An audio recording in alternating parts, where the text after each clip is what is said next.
how's everyone doing today? Hi, Mustang.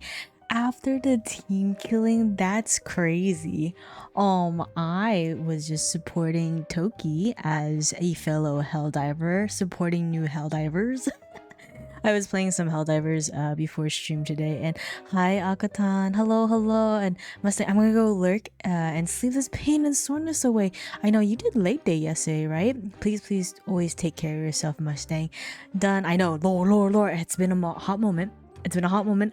I literally been dodging every spoilers like it's the fucking Matrix. And also, Lone Wolf, thank you so much for holy shit, 3 years. I think you are one of the few people would probably have the longest uh duration of subscription because we definitely go way back. And hi James, how you doing? Oh, Mustang. Oh, you okay? So almost 2 years. Yeah, because next month is actually my stream anniversary. Do I have something planned? Not really. I think I might just do a longer stream of whatever game we're playing. Probably what is it? Elden Ring, right? Because it sounds like we're getting close to finishing not Code Vein, Devil May Cry. As you can tell, my brain has gone doo-doo because I was watching Co's stream for the freaking puzzle and my brain hurts already. And I'm not even playing. And hi, Tugtai, no worries. You can always catch the VOD on YouTube. And then hi, Nate, how are you? Camp, wait, you dive? Yes. I'm a fellow Helldiver, Camp. Wait, no, that's a joke. I was just like, I think we played before. Leg and chest. Oh my god, just shy of 3 years. I know, right? Oh, and followed by food poisoning. Holy shit, may your toilet be ever in your favor. I don't mind me streaking with a 50th time. The background is crazy, Lone Wolf. Oh my god. Yeah, I was just like, I'm pretty sure we played Helldivers, unless that's a different camp. I don't know. But today we are going back into reading the lore. I quickly look. Gogeta, is that fucking Jeff? Gogeta. There's no way there's a Jeff emote. Oh my boy, I miss Marvel Rivals. I haven't been able to really sit down and play for a hot minute, so I think this weekend, after all the things I'll have to do this week, I want to just go brain dead and play some rival games. Hi Ken, hello, kumusta ka na? I can't stick around, sorry. No worries, James. I will always welcome lurkers, especially this is a very special stream where I'm reading more on the lore and lore specifically about my Diana, my favorite character. One of the other streams I'm in, everyone keeps talking about streaking, so I started using the streaking in the background as a streak tag. May you streak and may your stream now I'm gonna say streak now. Streaking for the stream streak. So try to say that 10 times fast. We can group up and play Marvel Zombies. I know, right? I know. I always want to play more. I think right now, what games have I been playing? I've been trying to catch up on Reverse 1999. Took a little bit break of Grand Archive because I did a lot of Grand Archive over the vacation. But then I needed like a little cleanse before this weekend, so the cops never catch you and ruin your streak. they gotta catch me first, right? But I know, yeah. So today, you guys, we're doing this back to our lore reading of Grand Archive. For people who do not know what Grand Archive is, it is a, as you can see on the screen, I'm not lying about the catchphrase, an anime TCG with Western game design. Phantom Monarchs now available. So it's probably, if you guys don't know this, it's the TCG that I have been literally talking about like it's my personality, but for people that's interested, Grand Archive, I'll go ahead and pin it. What's a TCG? How come I can't pin it? Let me pin. Oh my god, do I have to do it again? Hold on. What? Come on, Twitch. It's literally my, oh well, it's there. What's a TCG? It's a trading card game. That's what it means. But I know I have been doing a lot of Grand Archive stuff, but it's been a while since we've done the lore. So I think what we have left with the lore is that we haven't done the Mortal Ambitions lore, which I definitely want to do very, very soon. But Grand Archive did release the third article of the Diana story, which I'm very, very hype, and she's literally one of my favorite champions. I love her. I am literally playing her this season, so I want to know what happens. But because it has been a long time, we're gonna do a little bit of a recap in the beginning, and then we'll read into the third one. And hi Wall, hi Johnny, how are you? Oh, my short Goja video is a bit of her lore. Wait, Ken, you do lore videos? You do Ken?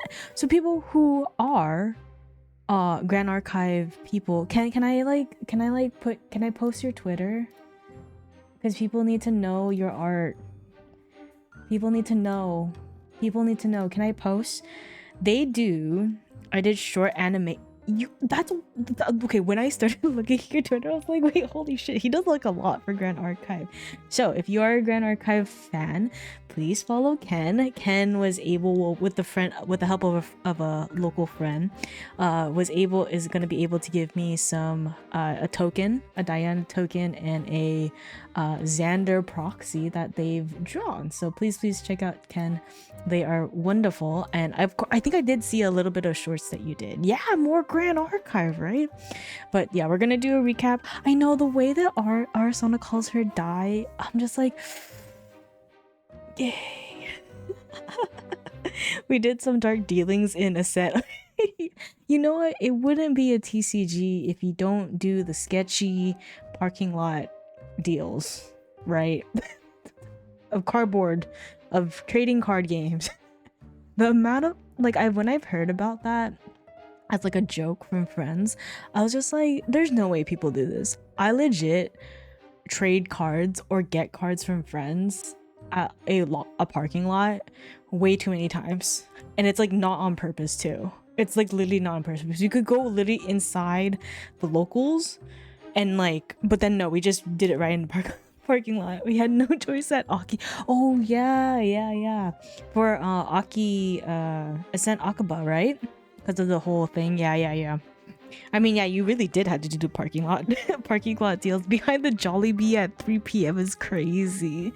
But so when we do get into the third article of Diana, as usual when we do this, especially if you are into Grand Archive or have also read the lore, please let me know if there's any fun facts or fun cards you want me to look at while we go through the story together. Of course, don't spoil, same thing with games, same thing as etc.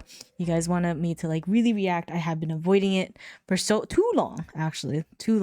There's actually a handful. Okay, if you have those cards, get ready, because this is gonna be a full-on participation. Okay, it's not just me yapping at your face.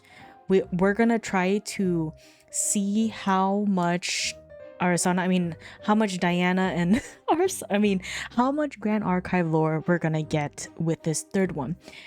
What the third one too was, it was kind of like the way the title is. Okay, let me see. It was like Anathema's End. I believe that was the title of it. So we have Creeping Torment, which is a card from Diana. That was the first one. I'll go over it. And then the second one is Umbral Tithe, a really good win condition for Curse Diana. And then the third one is called Anathema's, I can't say this name, Anathema's End, which basically, that card, for context, they're all Umbra cards. So this is the card specifically for the third article, right? 3 reserve costs. Again, if you have any question about Grand Archive, we'd be glad to ask it in chat. But of course, chat can help you with that. But we're gonna focus more on the lore. Umbra Advanced Element, it's literally a bullet, and then it gets on champion hit, banish all curse cards in hit champion's lineage. For each card banished this way, deal 2 unpreventable damage to that champion. Because in the first article, the first one is called Creeping Torments. No, we want the cute girl. Creeping Torments basically puts into your opponent's lineage, and whenever they draw their second card each turn, each of these creeping torments does 2 unpreventable. Anathema. Anathema. Sorry, Excalibur. Anathema. Anathema. Hi, Venti, and hi, Excalibur. How are you doing? How you doing? And then Umbral Tithe. And these are like very like iconic Diana cards.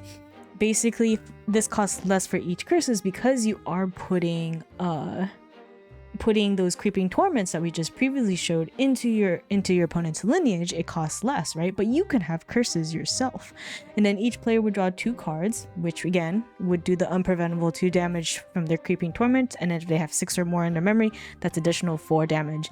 The amount of times I've had this card as a win condition is too many, and it's really, really cool because people forget about this. Sick and slowly covering. Good. Are you going? No, we'll chat later. But yeah, I am very, very excited how they kind of tie in all of this, and I'm kind of sad because is this the last Diana article we're gonna have? Umbrella, Tithe, and Blood. Oh my god, wait. The well, Tithe and Blood is another Yuri game that I'm reading, but we don't talk about that. More importantly, Shoku, who's the Tithe woman? Who is the Tithe woman? We don't know, right? Who knows if Astra version gets a lore drop too? Oh, that's true. We could probably get like maybe Arisanna lore. We'll see. Yeah, who is this lady? Is there another version? No, just starter deck, and that's regular. Yeah, who is this woman? I mean, she's really cute. Is that you with a blindfold? Oh my god, it could be me. Should I cosplay? If I ever cosplay at Ascent, I would just literally cosplay as the Umbral type person. I mean, she would be within the cosplay rules, right? She'd be within the cosplay regulations. I could totally do that. And then I'll have a scroll. Who wants to be my scroll? Who wants to be my scroll? I'll be the hot lady, and then someone will just literally be a freaking scroll. Oh my god, you would be the equivalent of it's this the SpongeBob guy, the SpongeBob paper. Oh my god, with the pencil. Oh my god, what's his fucking name? What's his name? Miho, right? Sorry, I'll be Jube. Yeah, Doodle Bob, and hi Phantom. Hello. The Miho.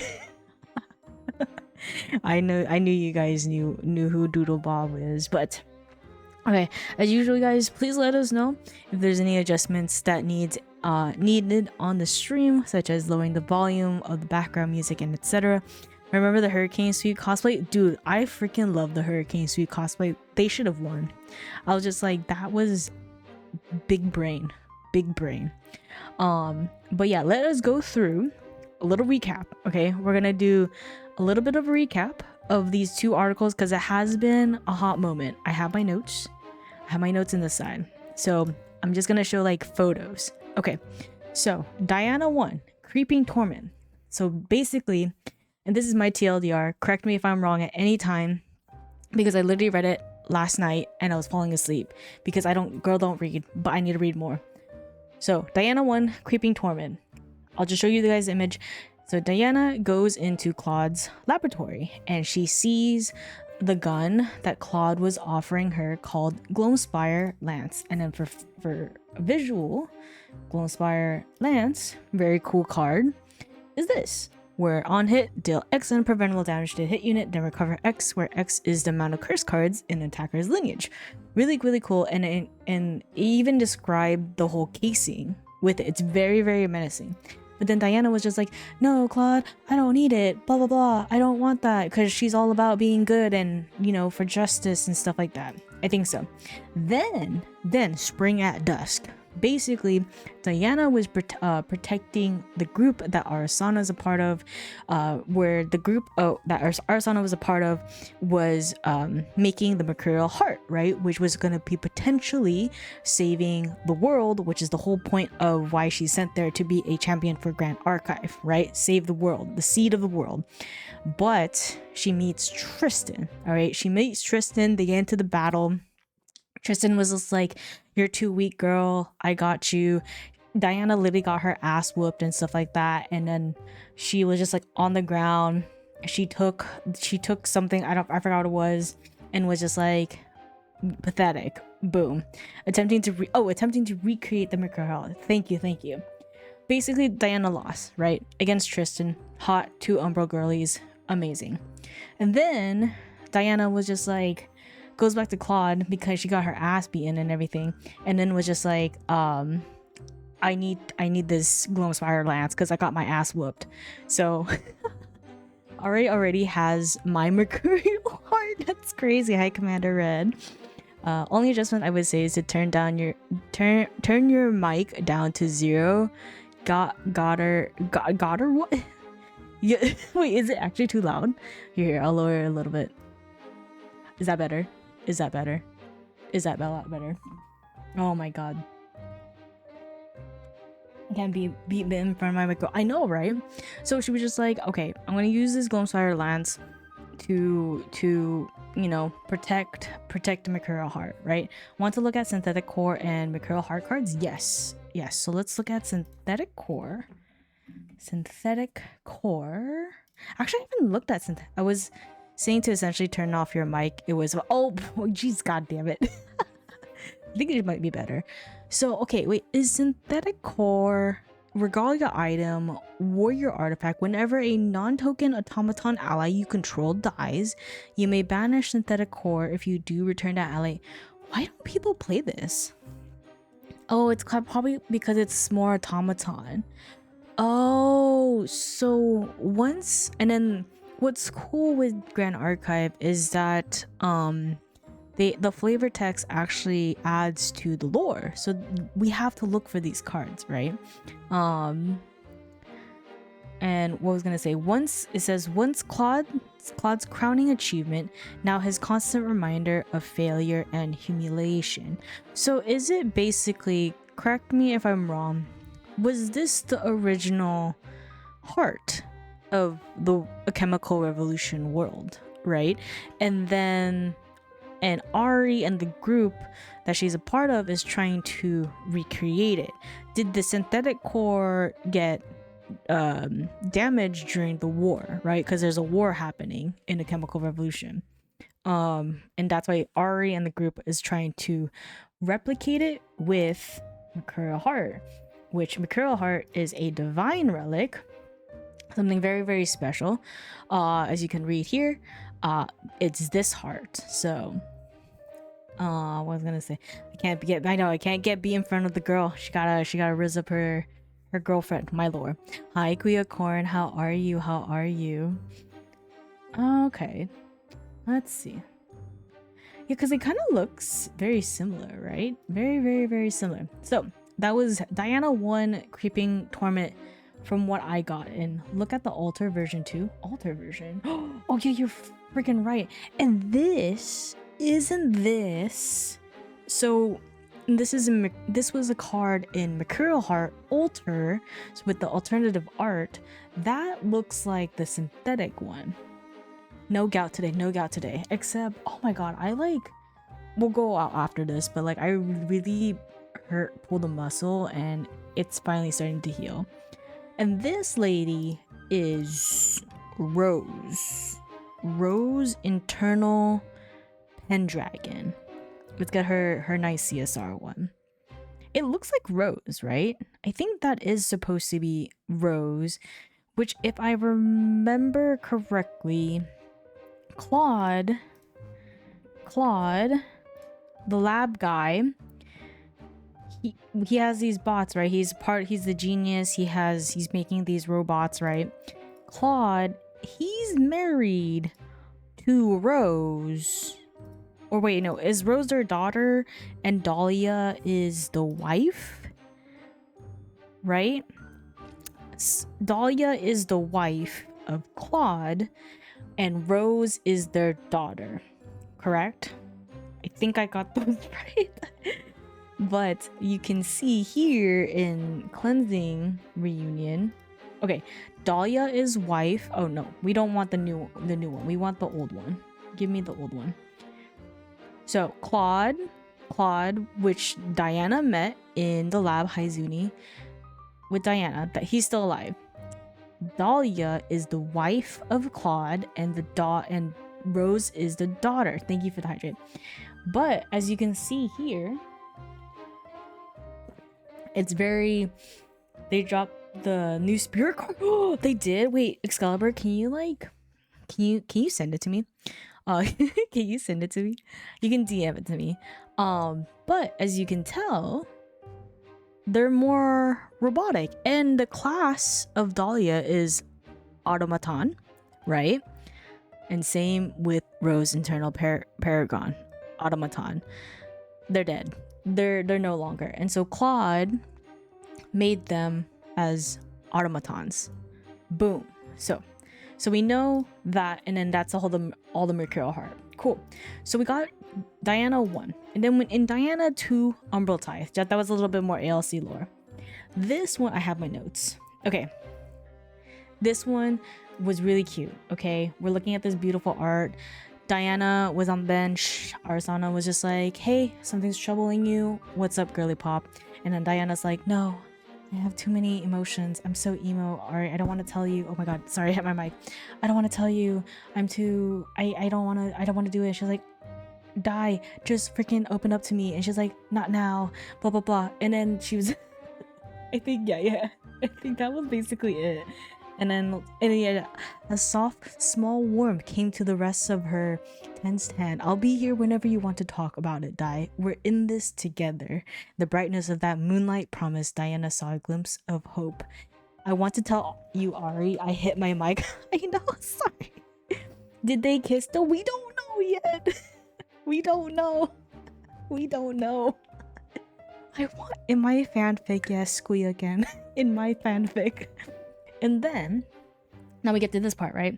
Diana first glimpse 3. Wait, is that why? Because she has a cosmic alignment? Oh my god, maybe. I think in this one, oh yeah.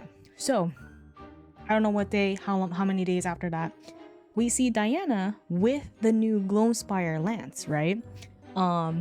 Hey baby girl, I'll be there. I'll be here when you good for it. Exactly, Zuni. See, Zuni knows what's up.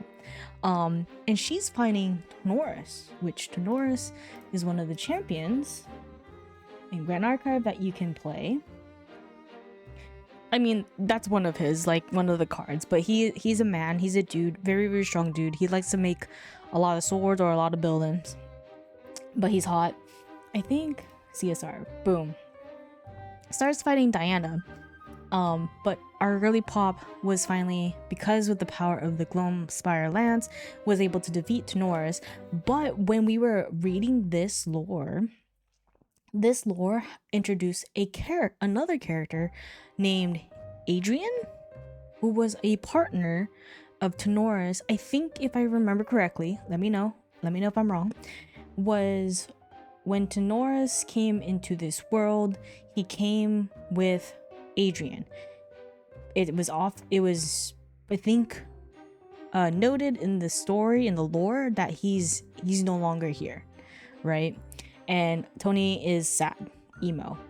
We get it, but who's Adrian? We don't know who Adrian is.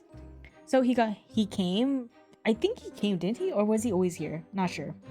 I was, again, reading it very, very fast as a recap. Yeah, where's Adrian? Adrian. Boom! Adrian. Boom, right there. Control fine. Despite the distance between his pain grasp reached her with a cutthroat clarity. Adrian.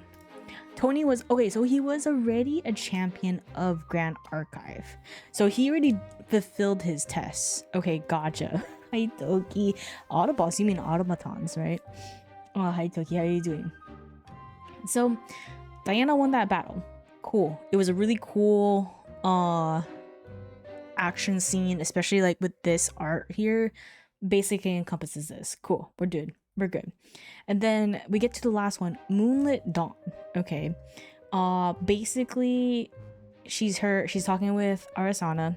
Diana's talking with Arisanna, and Arisanna's like, Diana, look what I have. I made you this. And wow. This is just saying, he basically abandoned his mission. Oh, after losing Adrian? Is that basically, I think, okay, that sounds right. I think I remember something like that. I know, Razuni, just saying, just saying, just saying. But she basically gives, I think what it is, yeah, inspecting the small pouch, Diana saw that it was somewhat clumsily embroidered with a shooting star. It's not much, sorry, but well, I'll just open it first. Hi, cutie. I know, Grand Archive Yuri, dude, there's so much. As historians would say, they were roommates. Diana undid the ribbon carefully to find a strange mechanical pendant. It looked almost like a pocket watch, but its gears and hands did not tick. It's beautiful, but what is it? She flipped it over, revealing an inscription set into the brass, "May the moon light your way." So Arisanna gave Diana a thing, and she went to Things Remembered and got this shit engraved that says, "May the moon light your way." Do you know what Diana's thing is? Her new look? Her new look? Where is it? God damn it. Moon Piercer. This is literally her other champion in Distorted Reflection, and she is Moon Piercer, not Pisser. Piercer, and her new advanced element is Astra. Ayo, penetration, that's crazy, Zuni. I know, Ari is the GOAT, right? And so, with a shy sort of happiness, Arisanna brought her hands together. It's an astrolabe, a simple one, not really for fighting or anything. I made it so you can inscribe it with the constellations from different worlds, and basically, it kind of the sky reminded her of her home, right? Which again, the astrolabe is one of Ari's things, and also can be played with Diana Moonpiercer. This. Not this scale, very, very small pocket size one, high final.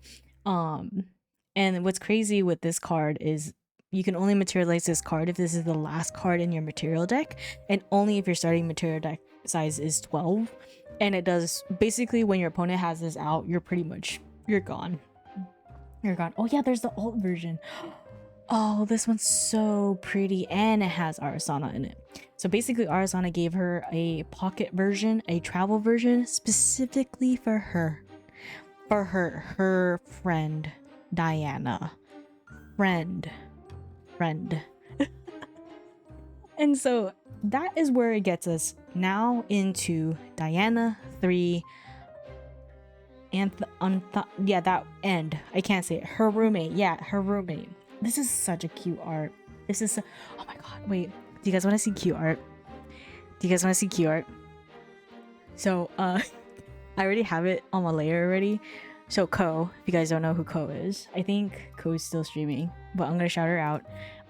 She's a great friend, and we have a... Does she? Okay. I think I could do this. She's not a Grand Archive content creator, as she says. Yeah, Miss Designs. We do have a podcast together where we talk about like cards that have a high quote-unquote hipster rating, or cards not really typically used. And because this art reminded me, she did surprise me for Christmas. This art. Very, very cute art, right? That I literally have this. I think I had it on my phone, and then when we were prepping for our hand stream, she was just like, "God damn it, girl." Hi Viz, hello, welcome in. But yeah, please check out Ko, especially she's one of the amazing artists that I know and a good friend of mine, so please go check them out. Hi Viz, how are you? But yeah, speaking of Arisanna and Diana, very, very good art. How are you doing, Viz? Well, you were playing with Selena, right? For Warframe? I just used the shout out command, so you got this one. You mean co-designs that absolutely not a Grand Archive content creator? Yes, they're absolutely not a Grand Archive content creator. How was Warframe, Viz? Welcome in, Raiders. My name is Shoku Waddles, leader of the Penguins here in the Antarctic. We are going over some lore reading of my favorite TCG game called Grand Archive. Yeah, an anime TCG with Western game design. Ooh, take a drink of water every time you hear me say that. But Viz, if you have to raid and run, please always take care of yourself. We always appreciate here. We had a blast and it was chilling and fun. I know you guys were. Oh God, I feel like I want to play Warframe, but I have way too many games at the moment that I should be responsible. So that is all the quick summary of up to Diana Article 3. So are you guys ready to get into Diana 3? So I feel like this is gonna be the ending of Diana, but not the last. I hope we have. Okay, if you have read it, remember, please no spoilers. But as we go through the article, you'll see, especially where I'm at. If you have a fun fact or a card, you want me to see as we go through the story, please let me know in chat. If you always have any questions about just Grand Archive in general, we'd be glad to answer them. Probably not gameplay wise as much since we're focusing on the lore, but I'm sure that everyone in here in chat can help you answer it. Out in song dance, I know, right? Oh no, get that ad out of here. We're starting our lore. Okay, Diana 3. Okay. Diana must find the courage to leave the night behind her as a new day for Azoth breaches the horizon. Oh my god, this was all the way in December 8th? Did I wait that fucking long? Well, okay. I did schedule by accident 4 Grand Archive streams and then the holidays, and then I took a week off of stream. Fair. That's crazy. Okay, Anchor Escapement. Standing before the alchemist's workshop's entrance. What is this lore in my card game? Yes, Haku should know this. Yeah, it's been out for a while. I know, I've been avoiding spoilers left and right. Standing before the alchemist's workshop's entrance, Diana tried to ignore the dread coiling in her core. It had been days since she was last in the company of a friend, only leaving her quarters as necessary to maintain battle readiness. Food, baths, training. It was easy when most of her allies skirting around her with skittish steps, avoiding her gaze, fidgeting nervously when forced to speak with her. She wanted nothing more than to eschew? Can someone look up the definition of that? I've never seen this word before. Eschew? All company and stew in her bed for the foreseeable future after what had happened during their last mission, and yet... Oh, means to avoid. Okay, she wanted nothing more than to like avoid all company and stew in her bed for. Okay, gotcha. Please come to Arisanna's workshop at 2200 hours. That's 10 o'clock, you guys. Read the small rectangle of smooth cardstock left in her mail slot. Rose's curly-cued signature scrawled near the bottom. Oh my god, it's kind of like please come to the workshop. We have free pizza, corporate America kind of vibes. Okay, so we're going to Arisanna's workshop at 10 p.m. specifically. That night, Rose opened the door to see Diana's hesitant fist hovering in the air as the clocked hand struck 10, already accustomed to the markswoman's timeliness. As Rose ushered her inside, Diana smiled. Her military discipline was perhaps one of the few remaining virtues that the Gloamspire lance had yet to atrophy. I know, AO Casual Friday, right? The struggle is my favorite part of these streams. I'm sorry. I'm not the best of reader, but I'm so into the lore of Grand Archive. I need to know more. Arisanna was rushing back and forth, gathering a messy pile of notes and glimmering bottles into her arms to clear off a table. Ooh, Arisanna got some news. Okay, here we go. Sorry, Di, I meant to finish this up before you got here, but... She smiled sheepishly, dropping the pile haphazardly onto another counter nearby, bearing various herbalist trinkets Diana had no name for. Forgive us for calling you so late, Rose spoke after a beat as she headed to another room, the sound of clinking porcelain and a rolling kettle following soon after. Ooh, it's gonna be an all-nighter. They were working. And again, you guys, Rose is the daughter of Claude and Dahlia, okay? It's fine.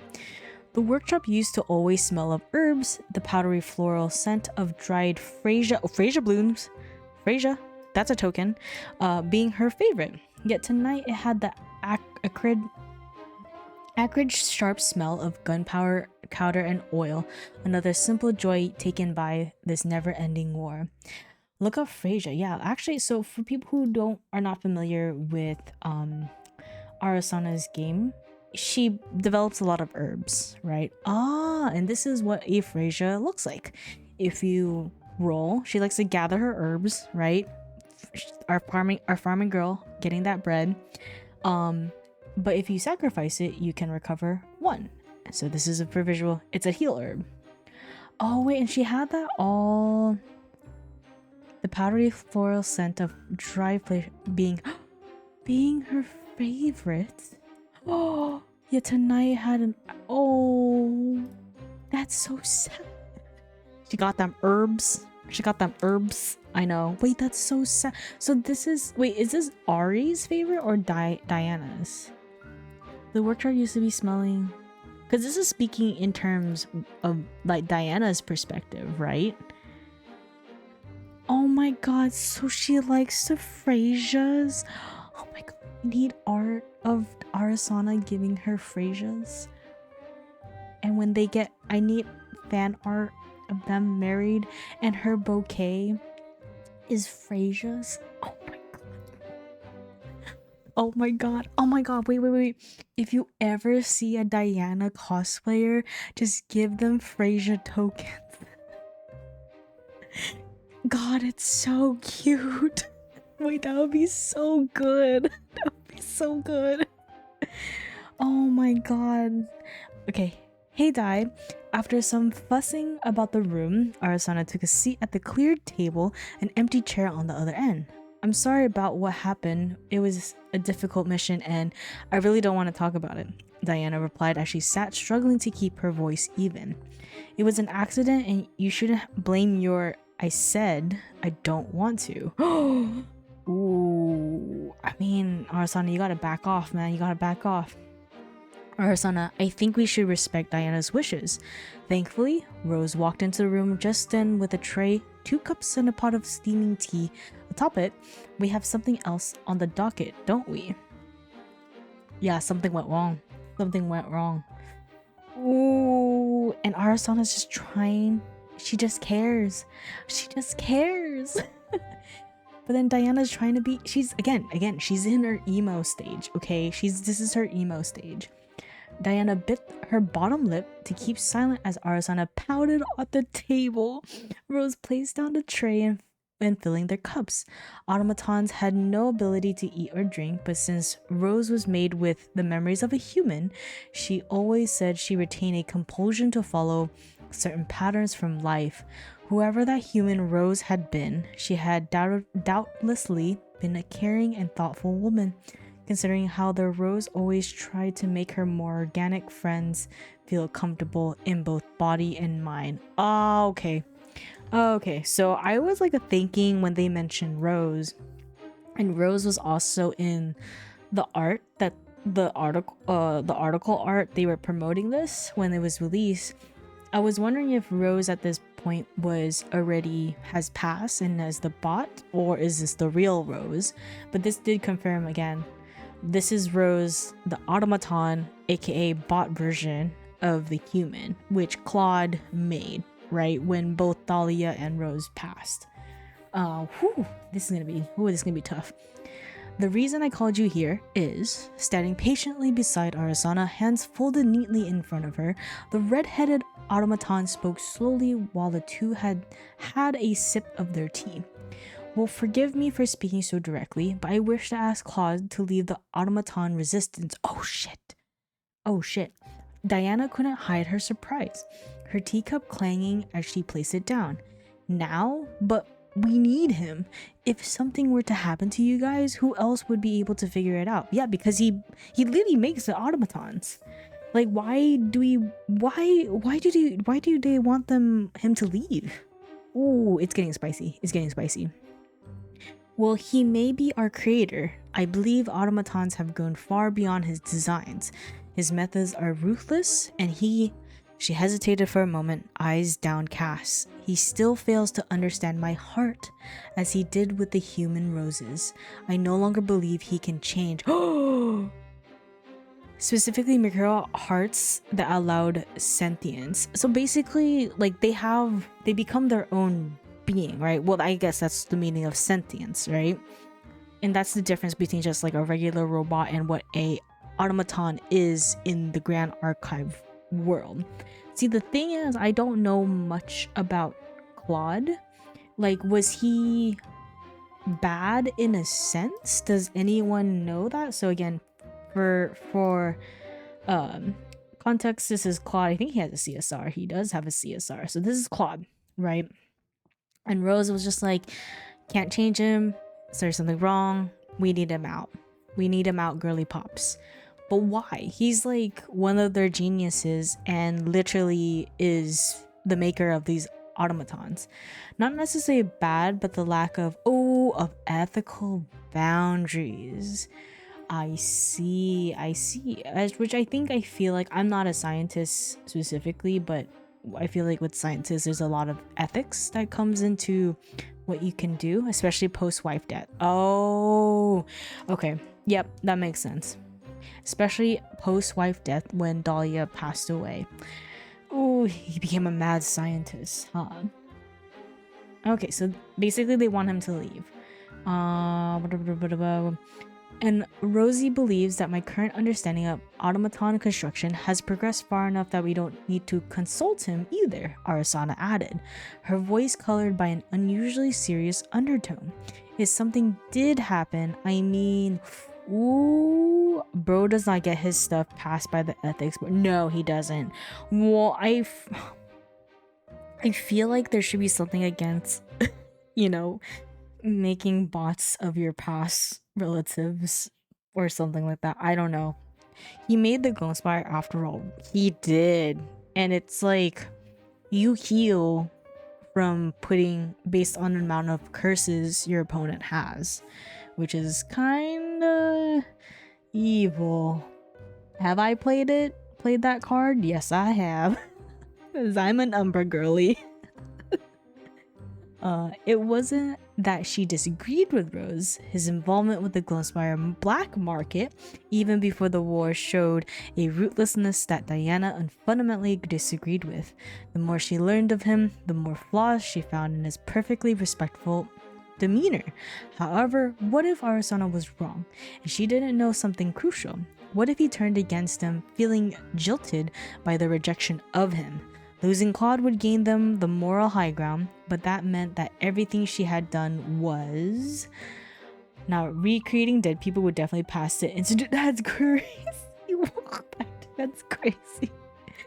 Gloomspire Market is one of the domains that we have, and I have the CSR for it. So basically, it's like this assassin market, very, very pretty.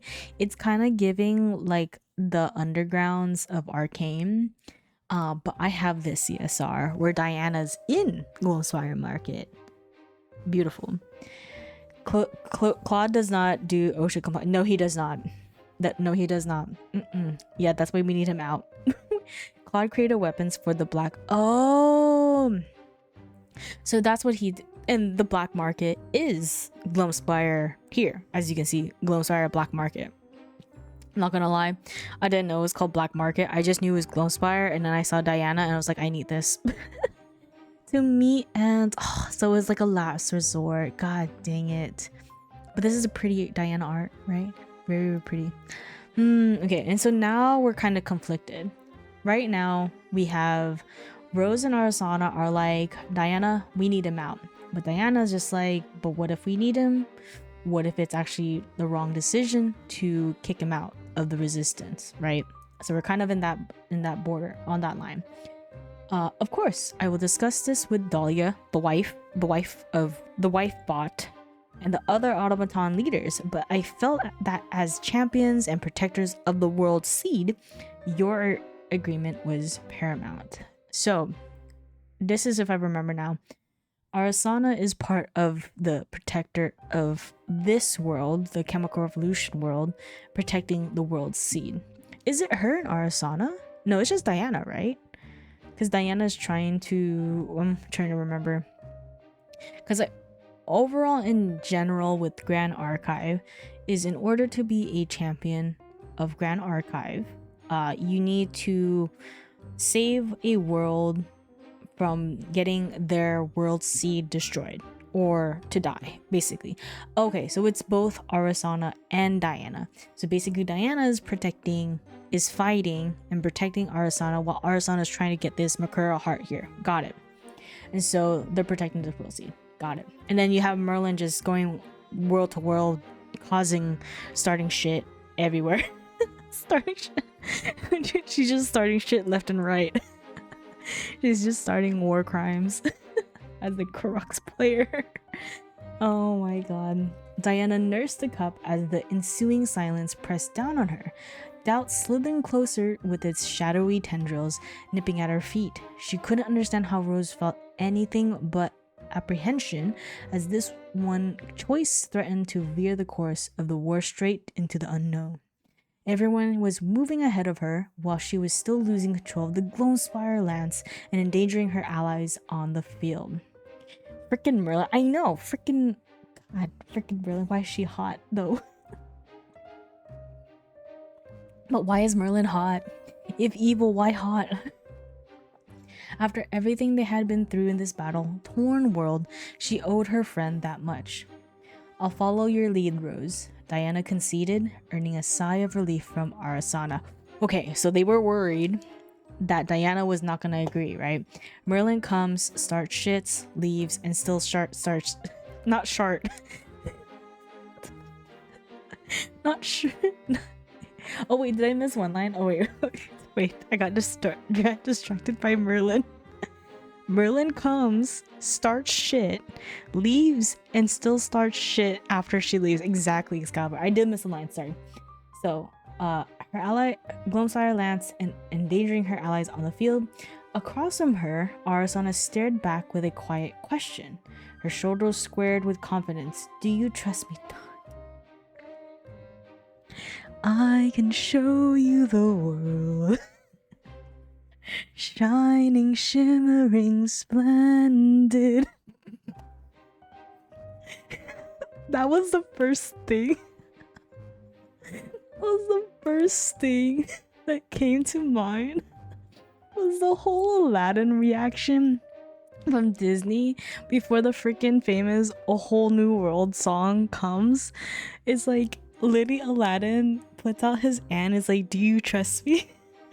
I just now need fan art of Arisanna in Aladdin and Diana as Jasmine and Arisanna saying, do you trust me?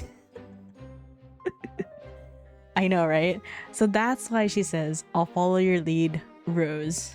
So you need so much fan art. I wish I was a better artist. Like, I really wish I could draw. Honestly, that's probably my only motivation to learn how to draw, but I just like to draw like goofy things, right? Goofy things. Oh, thirsty. I've been yapping so much. God, that's so iconic. That's so iconic. I need this on a shirt. Weebs of the Shore. I need this on a shirt or like a clean like dad hat, you know, which is like cool text font. Do you trust me, die? Very clean. Like if you know, you know. It's not like speaking weeb, but then like if you see it and you know, you connect, right?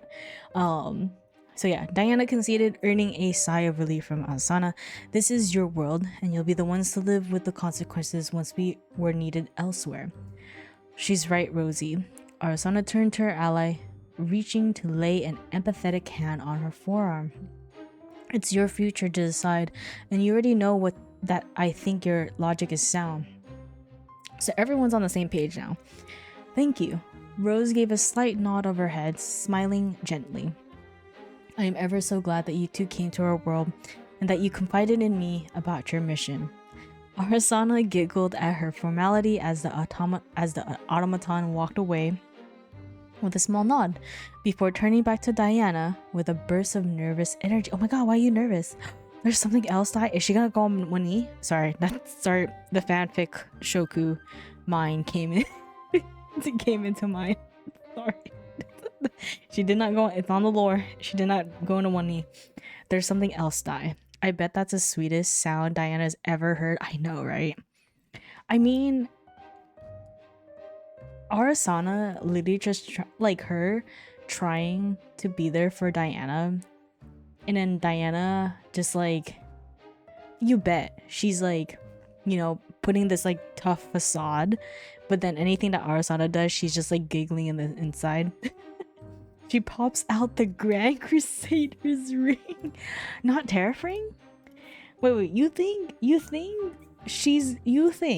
Arisanna's gonna give her the Grand Crusader's ring? This one versus the Tariff ring? The pretty Tariff ring one? Diana's got all this gay panic that she's trying to keep it balled up. Or do you think this is not lore? This is fanfic lore. Do you think no, wait.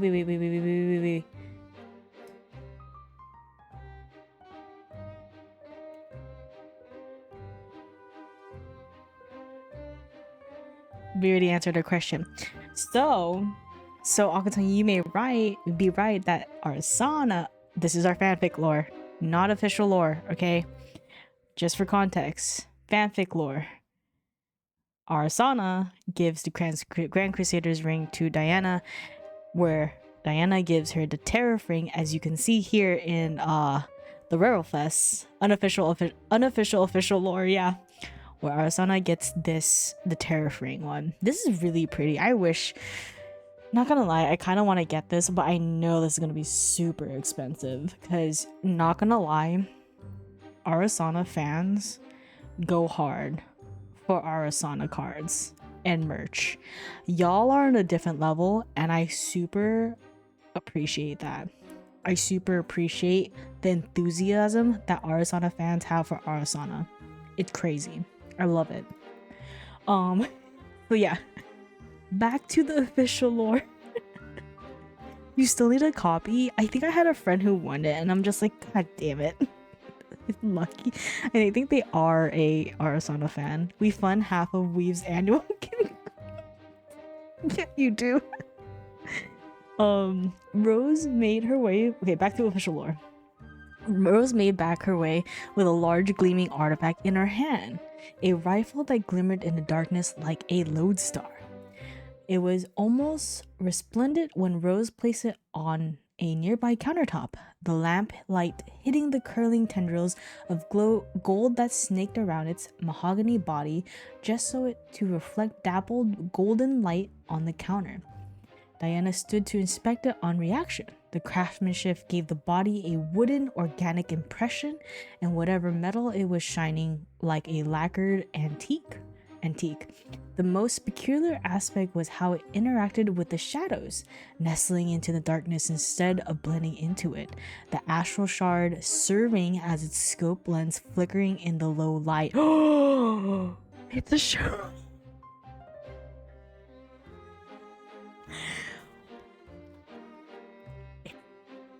Is this, wait, is this the, oh wait, okay, hold on, I'm getting my, okay, so they mentioned astral shard, not shard. Astral shard is one of the things introduced in Disorder Reflections. Astra token usually, I think so far, can be generated by some Astra allies, or specifically Diana Moonpiercer, where she has a gun called Pleiades nuts. Sorry, I had to Pleiades. Nope. Pleiades. I actually don't know how to spell I don't know how to spell Pleiades because I keep playing it. Not plea for peace. Plea. I keep freaking memeing and put Pleiades. Pleiades. Dias. Don't know how to spell. don't know. There you go. Oh shit, I missed. Celestial Genesis, where on attack you can on hit summon an astral shard token. Yeah, please. Oh, and also Starbirth. I think allies this gun, and I think this is it's an action. Draw a card into your memory, then summon an astral token. I mean, it kind of pays for yourself, but the problem with this is it's a slow activation card, so it may not the most efficient for influence. But she's very, very pretty, very, very pretty. Is it Shadow's twin? That has to be Shadow's twin. There's no way they're linking this to Shadow's twin right now. It's fucking Shadow's twin. Think of this. I never applied it was a good. That's fair.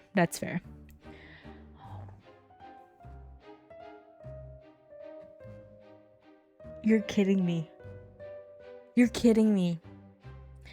Wait. I think I'm actually crying. Wait. Because again, for people who don't know me with Grand Archive, I love playing Diana. Actually this season I am playing Diana Umbra and utilizing the Shadow's twin, this weapon specifically for this season.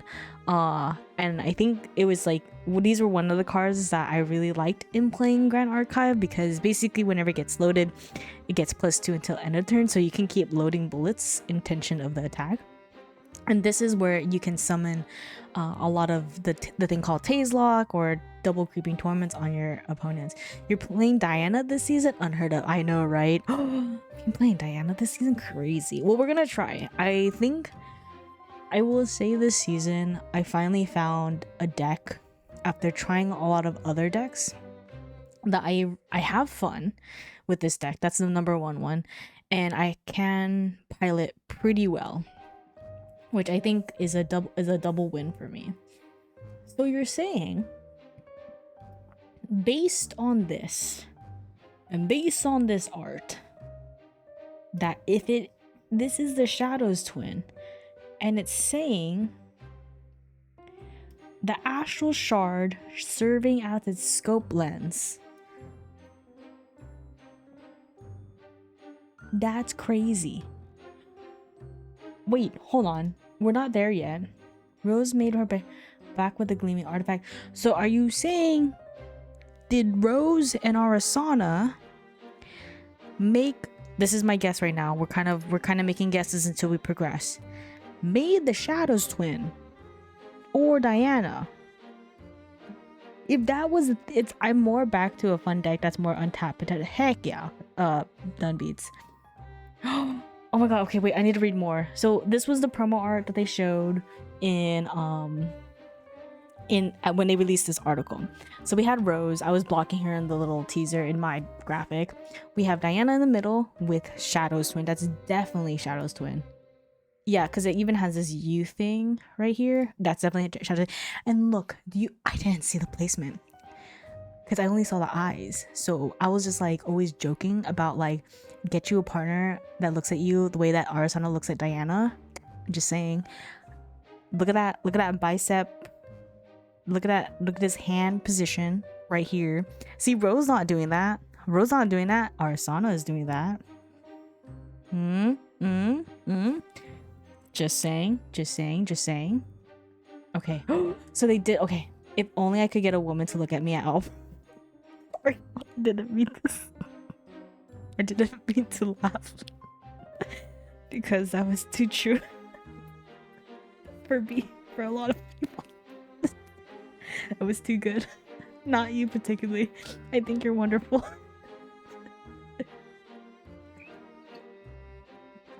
That was supposed to be okay. Thank you. We just needed to be clear for context for people who are reading the VOD, who are watching the VOD. You get me, Wall. The thing is, I know you would get me. Almost, is that you in the middle? I mean, I do have art. I do have art of me and Diana. Did you not know, Toki? I thought you were a fan of me. I thought you were a fan of the Penguin Ant, Toki. Did you not see that? Did you not see that art?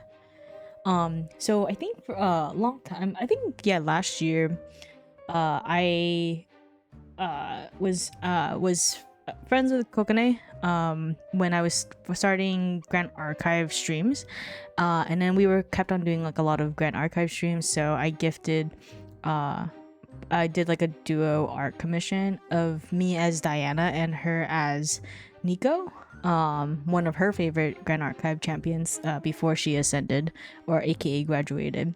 It's still on my pinned Twitter, which I have been meaning. I don't know what to unpin or put it as a pin. You act as if I know at all Grand Archive. You should know. You want to hear another joke? Yes. Who is Diana? Diana is her. So Diana is literally my waifu. Okay, Diana is literally my waifu. That's one version of her. We already discussed about this version. So I like this one particularly her Duststalker one. And particularly my favorite art of Diana is Curse Amplification. This one specifically. And I have this CSR as well. I tell people this is my favorite one because it showcased a lot of her outfit, her legs, her boots, my favorite gun, which were on the part called which Shadow's twin, and her pose, the aura, the way her hand kind of goes over the card name, beautiful. And so I needed this CSR. My friend was selling it. Is it playable? No, not yet. Will I make a deck that makes it playable? I will try. But this is Diana. My life. That's crazy, Oxton. That's crazy. Oh my god, so they did. Okay, so continuing on with the lore. We made it for you. It's based on the lance, the Gloamspire lance. So it should be quick for you to attune to its quirks. Rose spoke first, standing to Diana's left as Arisanna stood at her right flank. After consulting with Claude, we realized he simply didn't believe that people's hearts were strong enough on their own without some form of enhancement. Not that Umbra was inherently unsuitable for encouraging positive emotions. Which is why the lance only eats through the bad stuff, but it consumes it too quickly, creating a positive feedback loop for negative emotions until you burn out. Shadow's twin. Shadow's twin works by, as the name suggests, only reflecting emotions you already have, regardless of their alignment. In theory, by utilizing Umbra's inherent qualities, Arisanna stops herself with a small jolt before smiling sheepishly at Diana. Sorry, I'm rambling now. You don't have to use it, of course. It's totally up to you. Oh my god, he's so fucking cute. Reflecting mention. So okay, let's pause here. This was huge. This was huge. Very, very huge. So going back, so it looks like they took, this was the Gloamspire lance. Is there another version? Oh yeah, there's I forgot there's this version. I guess you can kind of see on the side. Don't get distracted by the hot lady that is Diana. This is Gloamspire lance, very hot. And of course what it does specifically too is if you get the hit, where's the gun? What color's the gun? Done. What color's the gun? I know, right, Ash? I think I do have this Gloamspire lance one. On hit, deal X unpreventable damage to the hit unit. Then recover X, where X is the amount of cursed cards in the attacker's lineage plus 1. Pretty good, because then you get recover X's amount of cursed card plus 1. You can always deal at least 1 and recover 1, even with no curses in your champion's lineage. That's why it works really well with Cursebreaker, where you do want curses in your champion's lineage. The Shadow thirsts for blood. And then we have Shadow's twin. Shadow's twin. Oh, and it got like, okay, that Rose and Arisanna made. I was not expecting that, not gonna lie. No lore here. I think there wasn't really, no all art on this. but I did not expect for Arisanna and Rose to make the Shadows twin. Because I was like, when is Shadows twin gonna be? Like, I get everyone loves Glowspire Lance. It looks cooler, blah, blah, blah. But like the fact that they use Ari and Rose to say that they made it for Diana, and they used the Astral Shard that was introduced in Distorted Reflections, that's an Astra element, as the thing for the barrel is crazy. Aiko, how are you? You came to a perfect time. Aiko, how was the puzzle? I need to catch up because I got way too invested. Oh, I need to do another. No, go. I mean, unofficial lore. I just had to put the pause there. I mean, after where we came from, I think someone is gonna be stroking their barrel. I'm just gonna say that for now. Hi Raiders. I think a lot of you guys already know me here from Ko's stream, but my name is Shoku Waddles, leader of the Penguins here in the Antarctic, and we are going over some Grand Archive lore, reading the latest article called Diana 3 Anthema's, and I can't say that word. But Ko, did you read this? Did you read this? Because I know you don't like spoilers. So I won't show that. I need to cover that. It's good. You have not. Please do. If you do, message me immediately. We got big stuff.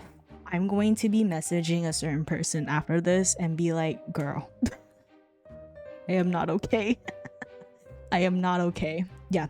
Let me know. Well, now I have that and I have to read the other book thing. Yeah. How's lore time? It is very, very good. I'm glad that I rested my voice yesterday because I think it would have been very, very scratchy today. But Ko, I hope you had a wonderful stream. It is probably getting pretty late for you, so please take care of yourself. And also any of the coffee beans here, I'll take care of them here in my channel. So us talking about more cardboard. So thank you so much for the raid. I know, sure is late for, especially for ESTs. You guys, please check out Ko. Yeah, bye. Everyone say bye to Ko. Everyone say bye to Ko. Say bye. All right, here we go. Because I don't want to spoil for Ko. Okay, so they got both of that. So Akaton, when you say like reflecting, where is it? Blah blah blah. Where's the word reflecting? What is this lance? Yeah, which is why the lance only eats through the bad stuff, but it consumes it too quickly, creating a positive feedback loop for negative emotions until you burn out. And that's what she felt after the battle with Tenoris. Shadow's twin works by, as the name suggests, only reflecting emotions you already have. Oh, regardless of their alignment. In theory, by utilizing Umbra's inherent qualities, it... Oh yeah, by the way, you guys, the code that's in chat, the art I showed area, this is it. This was it. That was her amazing artist friend. She gifted this one. That was her, the one I just rated. Please check her out. Please do. Wait, so my personal theory, the astral shard, not shard, helps channel the emotions from Umbra. So you're saying her girlfriend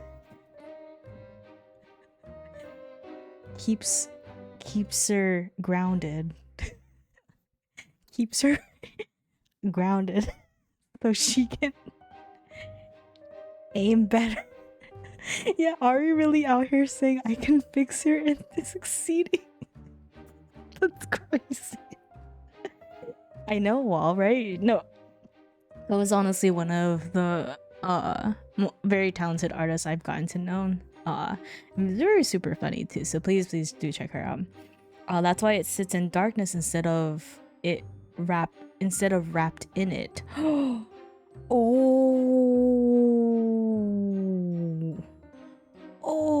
also Astra has a lot of cards that mention reflect. Oh, oh, oh. See, Akatan and Dun are Astra players. See, I wouldn't have known. I'm just an Umbra player. Oh, and that's why. Oh, is this supposed to be the Astral Shard too right here? Because I'm assuming this thing... Hold on. We're looking at cards. It could be. Yeah, that could be. It's a rock. It's a fucking rock. And again, what's crazy, you guys, is that this card came out in a Chemical Revolution, okay?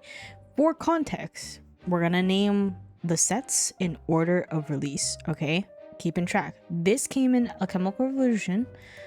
This one came out in Distorted Reflection. We had Dawn of Ashes, Fractured Crown, Chemical Revolution, Mercurial Heart, Mortal Ambition, Abyssal Heaven, Distorted Reflection, and then Phantom Monarchs.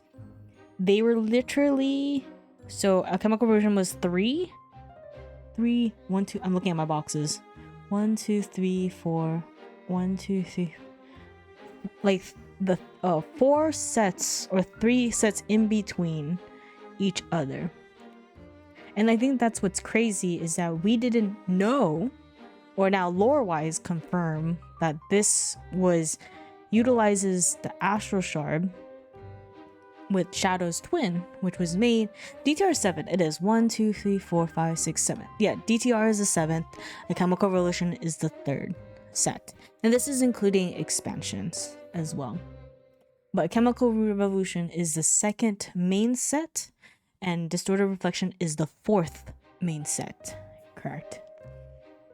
Oh my god. Okay, I'm not okay. We always have the power to change our future die. Yeah, not including altars. So that's so crazy. Oh my god, I was not expecting this. This was not in my bingo card lore.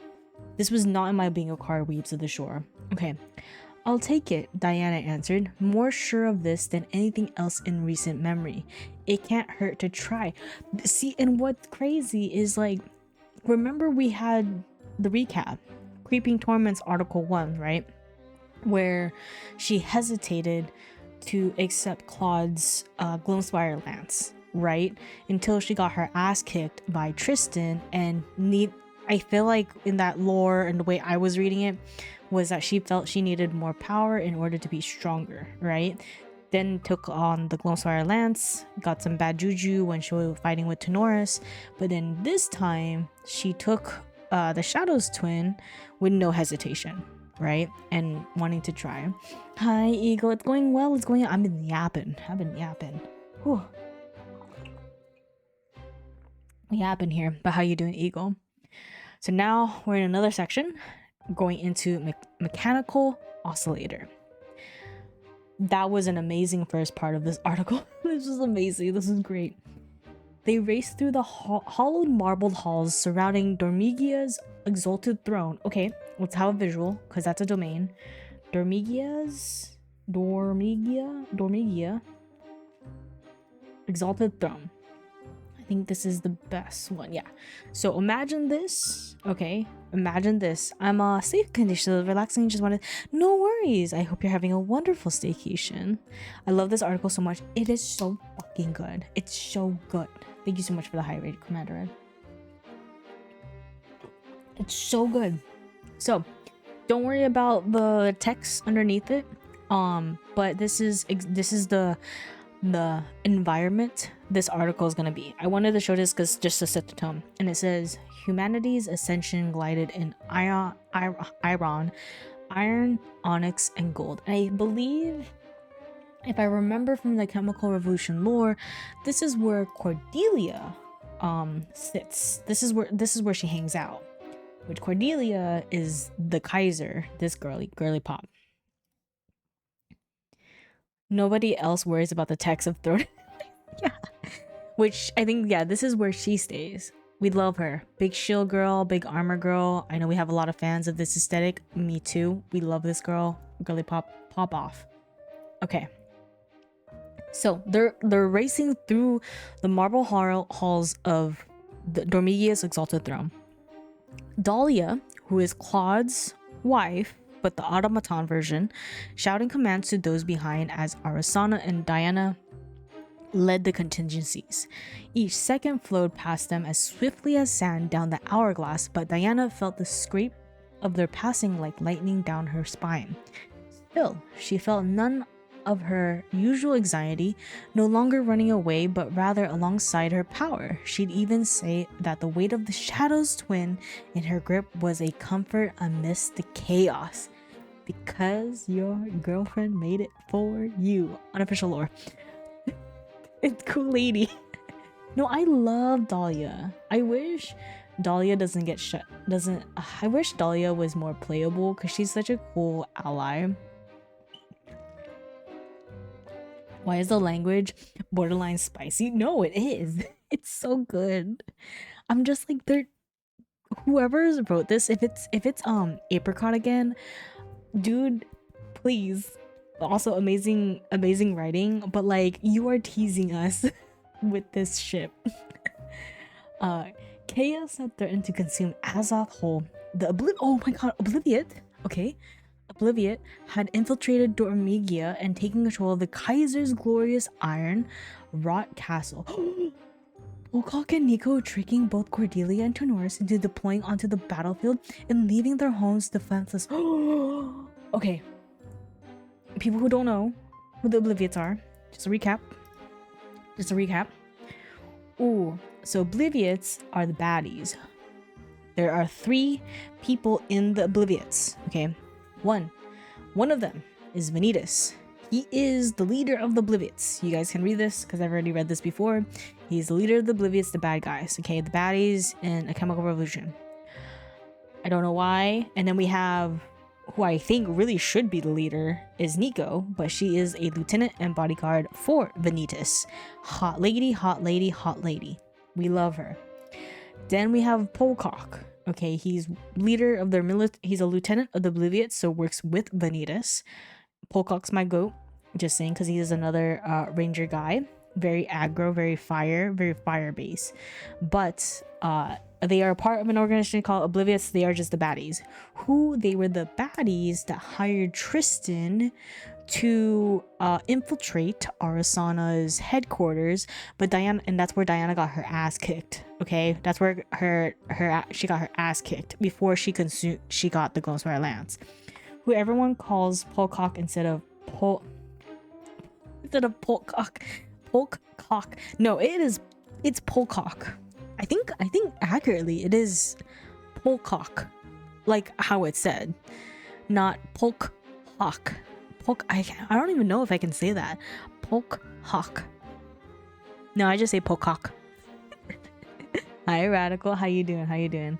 I came into a great time. Yeah, just me saying Polcock many times. Pretty sure you don't pronounce the K.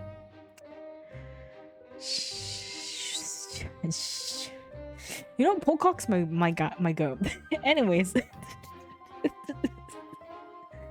Let me meme. I'm just kidding. I think I was introduced to saying Polcock since the very beginning. I don't think I can say it without the K anymore. Polhawk? I can't say it. Hi gaming duelist. Exactly. Okay, so these 3 baddies and their military, the Obliviates, are infiltrating, and we already saw big Cordelia that I just showed you earlier, and Tenoris, the other gold guy, going to the battlefield to leaving their home defenseless in Dormigia. So that's why in the midst of that, Vanitas had captured Rose and Claude was nowhere to be found. So Vanitas, he's honestly evil even in the TCG, so it really goes up to his character. Vanitas captured Rose, which Rose was Claude's daughter, okay? And Claude was nowhere to be found. Only with Dahlia's help did they realize that Vanitas had sequestered, that's a word, sequestered himself inside the exalted throne, like kind of like hunkered down. That's what I'm kind of getting. Inside the exalted throne, Rose's life signature blinking in Dahlia's sensors like a heart. Oh no. Oh, you bitch. I'm pretty sure it's made up name, so I mostly walk to hear you say Polka. Vanitas, says the person who's playing Vanitas, is crazy. Wait, so Vanitas has Rose captured, and that we're seeing that Rose's life signature, because again, they're automatons, robots, okay? So I'm assuming Rose's life is on the line, literally. Every moment spent without Vanitas in her sight was a chance for him to escape, or worse. Diana imagined the world crumbling around them, the loss of the world's seed heralding doom for all sentient life in Azoth. If I remember correctly, the mercurial heart, right, that Arisanna and the group is making is to power, or is the quote-unquote life source of all the automatons in Azoth. Is that correct? Hi Astro, how are you? Thank you so much for the biddies. Thank you. Is that correct? Because I'm already, and that's gonna be the world seed. And so if that mercurial heart is down, then is meant to replace if something goes wrong with the original one. Okay, so the original one is still up, right? The original one's still good. The OG mercurial heart is the world seed. Got it. Imagine Rose as a champion, if only. Oh, I wish, Ash. I wish. She's too good. She's so badass too.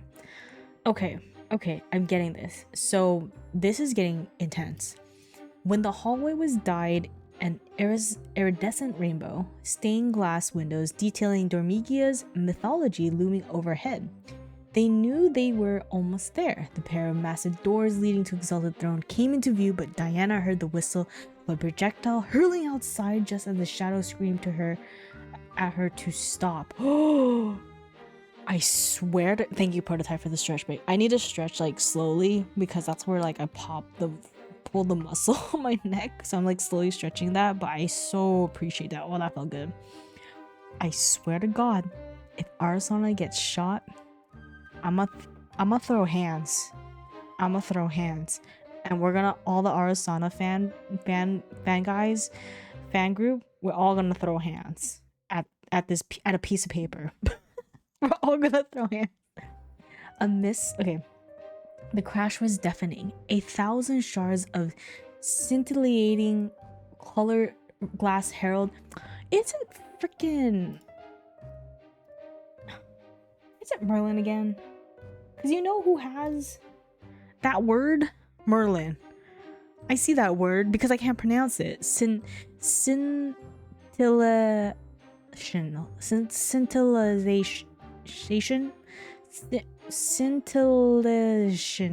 Yeah.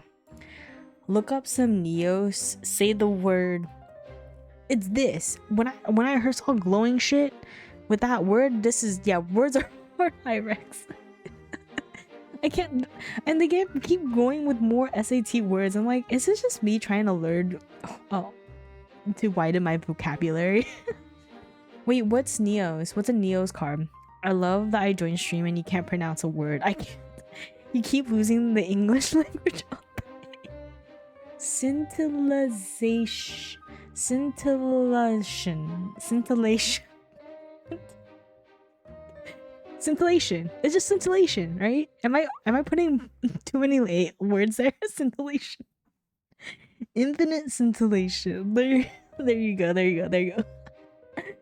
Oh, but Rex, how are you doing? Okay, so that's what I saw. That's what I saw with here. Where are we? Stop. Scintillating colored glass. It was giving this, and of course Merlin's on it, starting shit and everything. But with a sin instead of scintillation. I got it now. Okay, now I know. Now I finished Celebrate and did the— ooh, how would you like it? How would you rate it out of 10, Rex? How would you rate it out of 10? Where were we?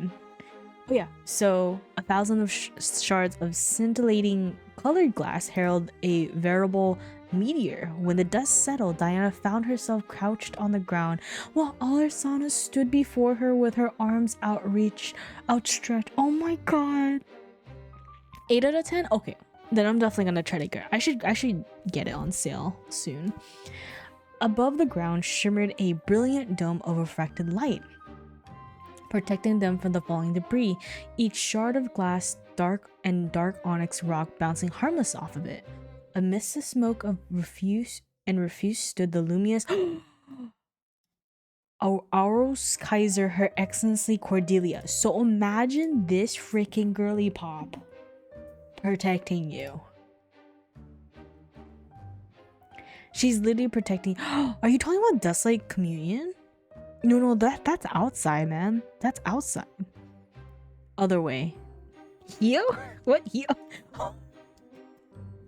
Wait, you think this is Hio? Wait. Here, I'm gonna DM Hio. Hio. You should play her.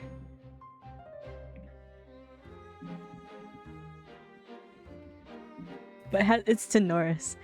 No, I'm already telling her. I'm already telling her you should play her. You should play Cordelia. It kind of does a little bit. I mean, I think it would also cater to her playstyle too. Double check Dustlight. So Dustlight Communion, another card I really like. Can't say it was me. No, I said people just said it. Yeah, unless you watch the VOD, then you're. I don't know, Rex. Unless she watches the VOD. Yeah, because this is kind of like outside, right? So this is outside, not inside of the exalted throne. But right now, Cordelia is protecting, but it's kind of giving like, is Arisanna gonna? Is literally this is gonna be the battle? Are we gonna see dust like? Yeah, like a very similar reaction. Yeah. So Cordelia is protecting. Okay, she wore her ivory and gold battle remnant with the I can't read, with the majesty of an angel, her red mane of hair trailing behind her in a long and thick braid. The Atmos shield, the embodiment of Dormigia's resilience and ingenuity, reflected the sunlight streaming directly into the hall. Oh, Kira, thanks so much for the hydrate. With no small amount of pride, her voice rang loud and overwhelming, the full weight of her royal blood behind it. You shall trespass upon Dormigia's territory no longer. Leave or suffer our judgment. She literally gave... I thought she was gonna do the you shall not pass from Gandalf. Yeah, so the Atmos shields are... These guys are a bitch to get rid of. It's basically a token that you can summon with another ally. You can tap it, and the next time target Neos element unit would take non-combat damage this turn, prevent 2 of that damage, and then whenever another Neos element unit you control is targeted for an attack, you may change the target of that attack to this ally. It's so goated. Oh, Ari protected... Wait, you're saying Ari protected Diana from Cordelia? Wait, hold on. I'm rereading. Hold up.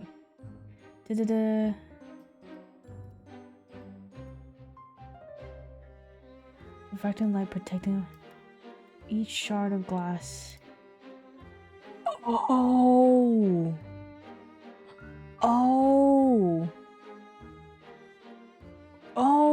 So you're saying... Okay, I may have missed up or I got too hyped. So... basically when everything was crashing, right? And... a dome reflected light protecting them from the falling debris was kind of the same vibe.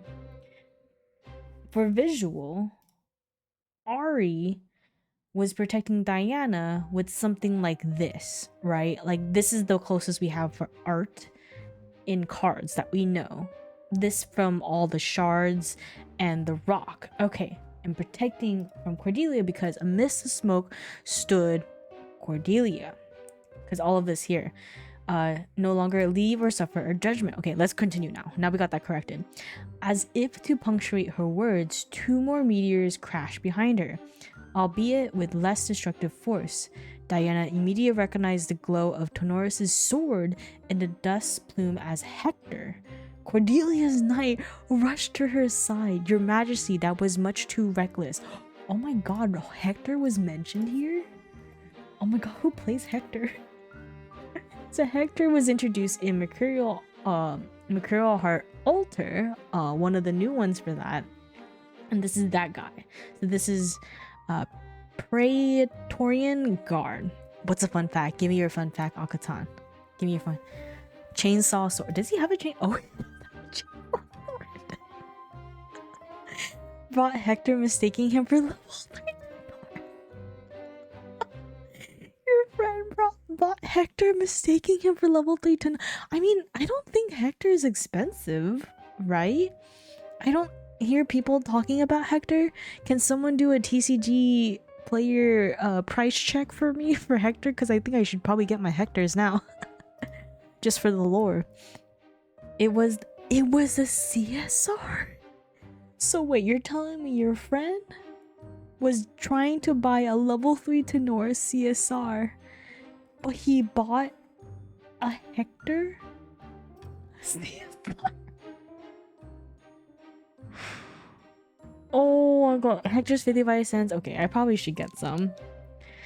His CSR's 80. Oh my god. That's so funny. That's crazy. And your friend thought they were buying a level 3 Tenoris, which for people who don't know, well, Tenoris has like 3 different level 3s. So he has these 2, but they're just yellow. I'm assuming he was mixing up with this one, which is definitely a lot more expensive because one, he's a champion, right? He has a chainsaw on his shield. Oh, he does. He does. I think I only have one of this, guys, from getting like a case of the altar. He does have a chainsaw on his shield too. Why not, Rex? Why not? Both the Tony CSRs are like 350 to 400. Yeah, that's about right. That's about right. I mean, not much are playing Tenoris right now, so a lot of his cards are a lot cheaper. I remember, like, I have the Diana CSR, and plus she's still taking, like, still doing pretty decent, and plus waifu, right? She was around 500 or something, but then I got it for cheap for like 400 or so. They will be for Pantheon, that is true. If you guys don't know, the Grand Archive did announce Pantheon a PvP playstyle, so that's gonna be really, really fun. I know, he's ready to cut trees. Jesus Christ. Okay, so right now we have Cordelia, we have Hector, we have Tenoris facing off Arisanna and Diana, okay? And so basically, and then Hector was just like, Your Majesty, that was way too reckless. It was Arisanna who spoke first, letting the shield fall into sparkling motes of starlight around them. We're here to save not just Dormigia, but all of Azoth. Stop wasting each other's time fighting exactly what Vanitas wants. Silence! Cordelia stepped forward. Once you leave, it is we who will rid of the exalted throne of Vanitas' scourge and retake the Mercurial Heart. It is only your stubbornness that dooms us. Oh shit, so Cordelia did not like them. You can't be serious. Diana stood quickly, incredulously, the only thing keeping her rage in check. We're on the same side right now. Rejecting a helping hand is worse than stupidity. It's delusion. Your Excellency, Dahlia rushed to Diana and Arisanna's side. All us automatons have ever wanted was to be able to live alongside the people of Azoth as equals. If Venita succeeds, we die like any other human. Why can't you see that? If you let hatred guide your blade, you will find it turned against yourself. Oh my god. remember, Domigia Empire is at war with Automaton. Oh, yeah. From when we have to read, if we go here, open it as a link. So they have, in the official Grand Archive website, they have definitely lore for each world, right? And we go into Dormigia, just quickly reading this, where that's where that background was. Gone, blah blah blah blah blah. She opened up, blah blah blah blah blah. 8 years, one faded. Claude's discovery would bestow him, transform the technology. Okay, and then I think, and then they have their archive there. So yeah, Ari is on their shit list. Because, oh frick, oh, you're so right. Oh, and that's why Cordelia's just like, no bitch. So basically, yeah, because if the heart dies or the world's seed, automatons will all die, right? That's the only thing that's keeping them alive. Cordelia stood unmoving, her expression inscrutable but for the fire burning deep in her sunset orange eyes. There were no reported civilian casualties, human or otherwise, on the resistance way here, Your Highness. Finally, Tenoris came to the side beside her, speaking in his calming, steady tone. It is the Bolivia who have sown the seeds of discord here. It is they who threaten to snuff the light of peace in Azoth now. So you want to bend the knee to our enemies after everything they have done. A truce, a temporary truce, after which we can decide what happens, Diana shouted impulsively, stumbling clumsily into an attempt at diplomacy. Her chest was full of emotion, so unlike the howling emptiness she had come to expect on the battlefield. We can always change, Your Majesty. The first choice we make doesn't have to be the last. You were only able to change Dormigia's so dramatically because the people in this country understood that, and you can do it again. You can do it again. Goosebumps prickled up Diana's arms as Cordelia's sharp gaze settled on her. I mean, Cordelia is an intimidating lady. I agree, Your Majesty, Tenoris spoke firmly, as she was an ally instead of the woman whose curses had forced him to remain shieldless even now. I've only ever raised my sword against the enemies of peace. The markswoman has earned my trust. Oh, okay. A hush, quiet fell over them, time slowing down to a glacial pace before it lurched forward with a tick of Cordelia's reluctant nod, before turning her back to them. A temporary truce. We will discuss the particulars later. Oh, thank God. Oh, I don't know. I don't like this art. Without another word, Cordelia and Tenoris dashed down the hall as Hector rushed to Dahlia's side to aid her.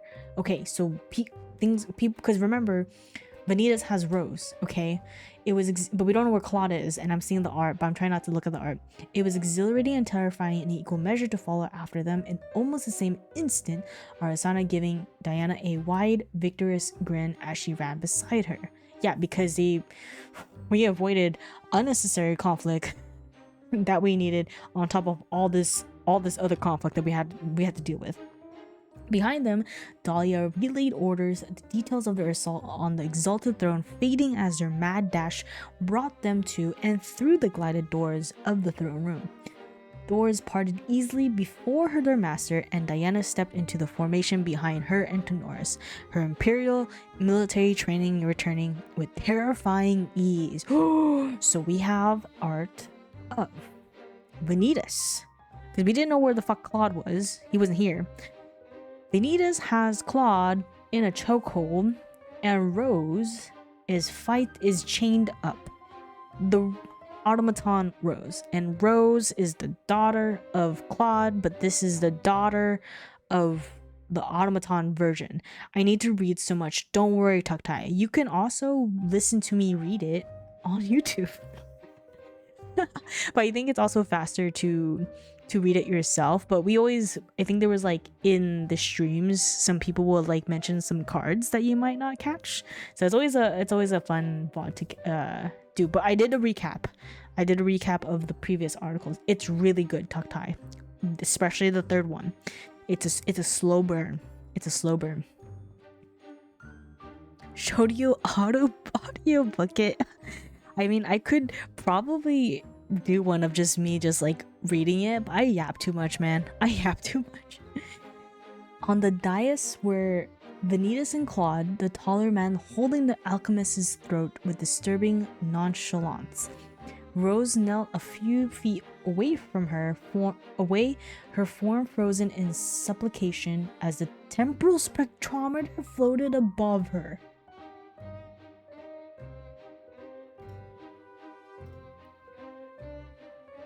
Who, please? The temporal spectrometer. I forgot this was a divine relic. So this is one of the divine relics. There's only a couple of them, and you can only have one of them in your material deck. You can tap it, put a time counter on temporal spectrometer. While paying for a memory cost, you may sacrifice temporal spectrometer to pay X of that cost, where X is the amount of time counters on temporal spectrometer. Benita's I know. Can you? Oh, I do like critical recovery too. Critical recovery. Oh my god! Wait, I didn't realize it was Claude in the back. I only saw Rose. So Claude is doing something protecting Rose with his penultimate act. Claude used up the rest of his strength, willing Rose back from the brink. Oh my god. Penultimate. Thank you. I thought that was like an alternate of this. Honestly, a great card. It's honestly a great card to have. I think when like I like this card too. It says the person who buffed their internal magistrate for like how much again? I use dun dun dun. We are farmers. Dun, dun, dun, dun, dun, dun, dun. Where was I? Claude's yeah, temporal spectrometer floated above her. So that's one of the divine relics. The hands of time enveloping her in their paws embrace. Claude's eyes darted towards the entrance, hands clawing at Vanitas's, while the Obliviate member slowly turned his head towards his newest guest.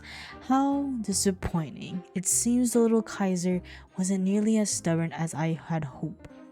Though not the first time Diana had heard him speak, the thrum of his tenor elicited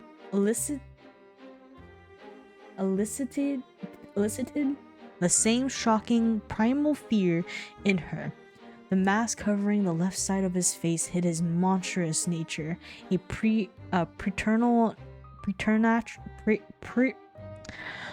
need to read words. Paternal natural light piercing through its golden eye. Oh yeah, because that's what Vanitas has right here, that little Phantom of the Opera mask. Piercing through its golden eye. She prepared shadows when eyeing the hand gripping Claude's throat. You underestimate Dormigia to your peril, Cordelia snapped, the Atmos shields whirring to life in her hand as Tenoris began to radiate gold hues. The guillotine would be a mercy for a cretin such as you. Oh, someone's in trouble. When the pair darted toward the dais, giving Rose a wide berth, Vanitas brought his hand up in almost the same instant as Diana lifted the rifle. Sights set on his wrist. From his open palm, a tempest burst into existence, the wall of verdant winds forcing Tenoris behind Cordelia's shield and obscuring their sight. There was no room for hesitation, and for the first time on this long and arduous mission, Diana found that she had none. Behind her, the shadows thrummed into the steady beat of her heart, and Diana knew the bullet had struck true before it left the barrel. Oh my god, taser shot? Taser lock? I think it's Tempest Downfall. It's giving Tempest Downfall vibes. Tempest Downfall, which would make sense for... Isn't Vanitas a mage? Yeah, Vanitas a mage, right? It's giving this. There has to be another one. I mean, there's Kong. Yeah, it's mage. Because Kong means a mage. Oh.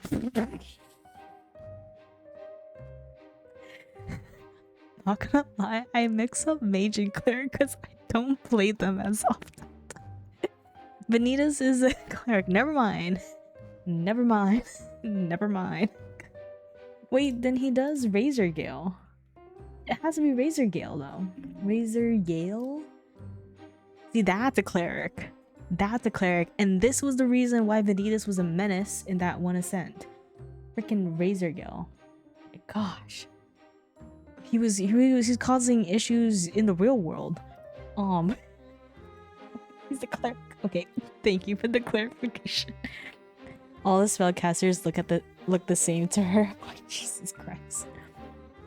So Diana shot and was aiming for his hand to release Claude. Was a menace because nobody was on water. That is true. There was a low percentage for water because I feel like you can counter a lot with water. No, it's because of pre-errata of 3 visits, not fair. But I feel like Razor Gale is still a menace. Still a menace. Where was it? Vanita shouted in pain as the wind dissipated into nothing, revealing Claude crumpled on the ground before him, grasping for breath, and the temporal spectrometer falling graciously onto the floor. Rose's half-finished shout rang out, and the Kaiser and her mercenary wasted no time. Vinius found himself on the back foot before Claude's blade, while Tenoris dragged Claude to the champions, Rose by their side. But I feel pre-errata was worse of the two. That is... It was. Pre-errata 3 visits was crazy. Because you could just do it 3 times, right? Because the pre-errata, one of them, the big ones, was you had to tap your champion in order for... But people who are not too familiar with the card, 3 visits is this one. Wonderful card that was released in Mortal Ambition, where it's a cleric mage skill. You may activate this card if your champion is a cleric or mage. You may activate this card from your graveyard. If you do, banish it as it resolves. Another, if you're a cleric or mage, you may activate this card from your banishment. If you do, put it on the bottom of your deck as a resolve. And then the pre-errata is it didn't have rest your champion. It's if you do glimpse 2 and recover 2, basically. So you could just glimpse 2, recover 2, do again, glimpse 2, recover 2, do it again, glimpse 2 and recover 2. And because it was a win element, you could Razor Gale would trigger if you had this on the field. Whenever you activate a win element card, deal 1 damage to target champion. So you were healing for like 6 and then do like 3 costs. Post-errata made resting an additional cost. Correct. The if part was a serious issue. Yeah, if you do glimpse 2, yeah, that was crazy. Which ascent was it? Was it Ascent Chicago of last year? That was the Vanitas Razor Gale thing. The Vanitas Razor Gale. Again, see, war crimes. Toronto. It was Toronto. Gotcha. Rose as Rose and Arisanna took the weakened Claude from Tenoris, Dahlia burst into the chamber, their automaton allies close by. Dahlia, Rose, run, you cannot be here, Claude rasped, pushing Arisanna aside as he dragged Rose towards Dahlia, his eyes wild despite his voice straining to reach above a whisper. Diana saw Vanitas' mismatched eyes looking through Cordelia's assault towards the 2 red-headed automatons with rage. You will not waste the gifts of the world seed on those dolls no longer. Oh, it's getting spicy, dude. Cordelia glanced back for only an instant, but it was enough time for Vanitas to maneuver around her defenses and land a punch to her gut. Cold emerald gales thrash about the room, obscuring his approach in a hurricane until Dahlia's scream cut through the eye of the storm. Oh, wait.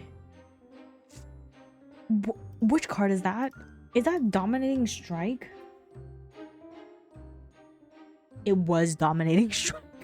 So basically, this is what Vanitas is doing to Cordelia. Dominating Strike. You may reveal 3 winning element cards from your memory rather than pay for this risk cost. Weapons can't be used for this attack. This is crazy. This is stupid.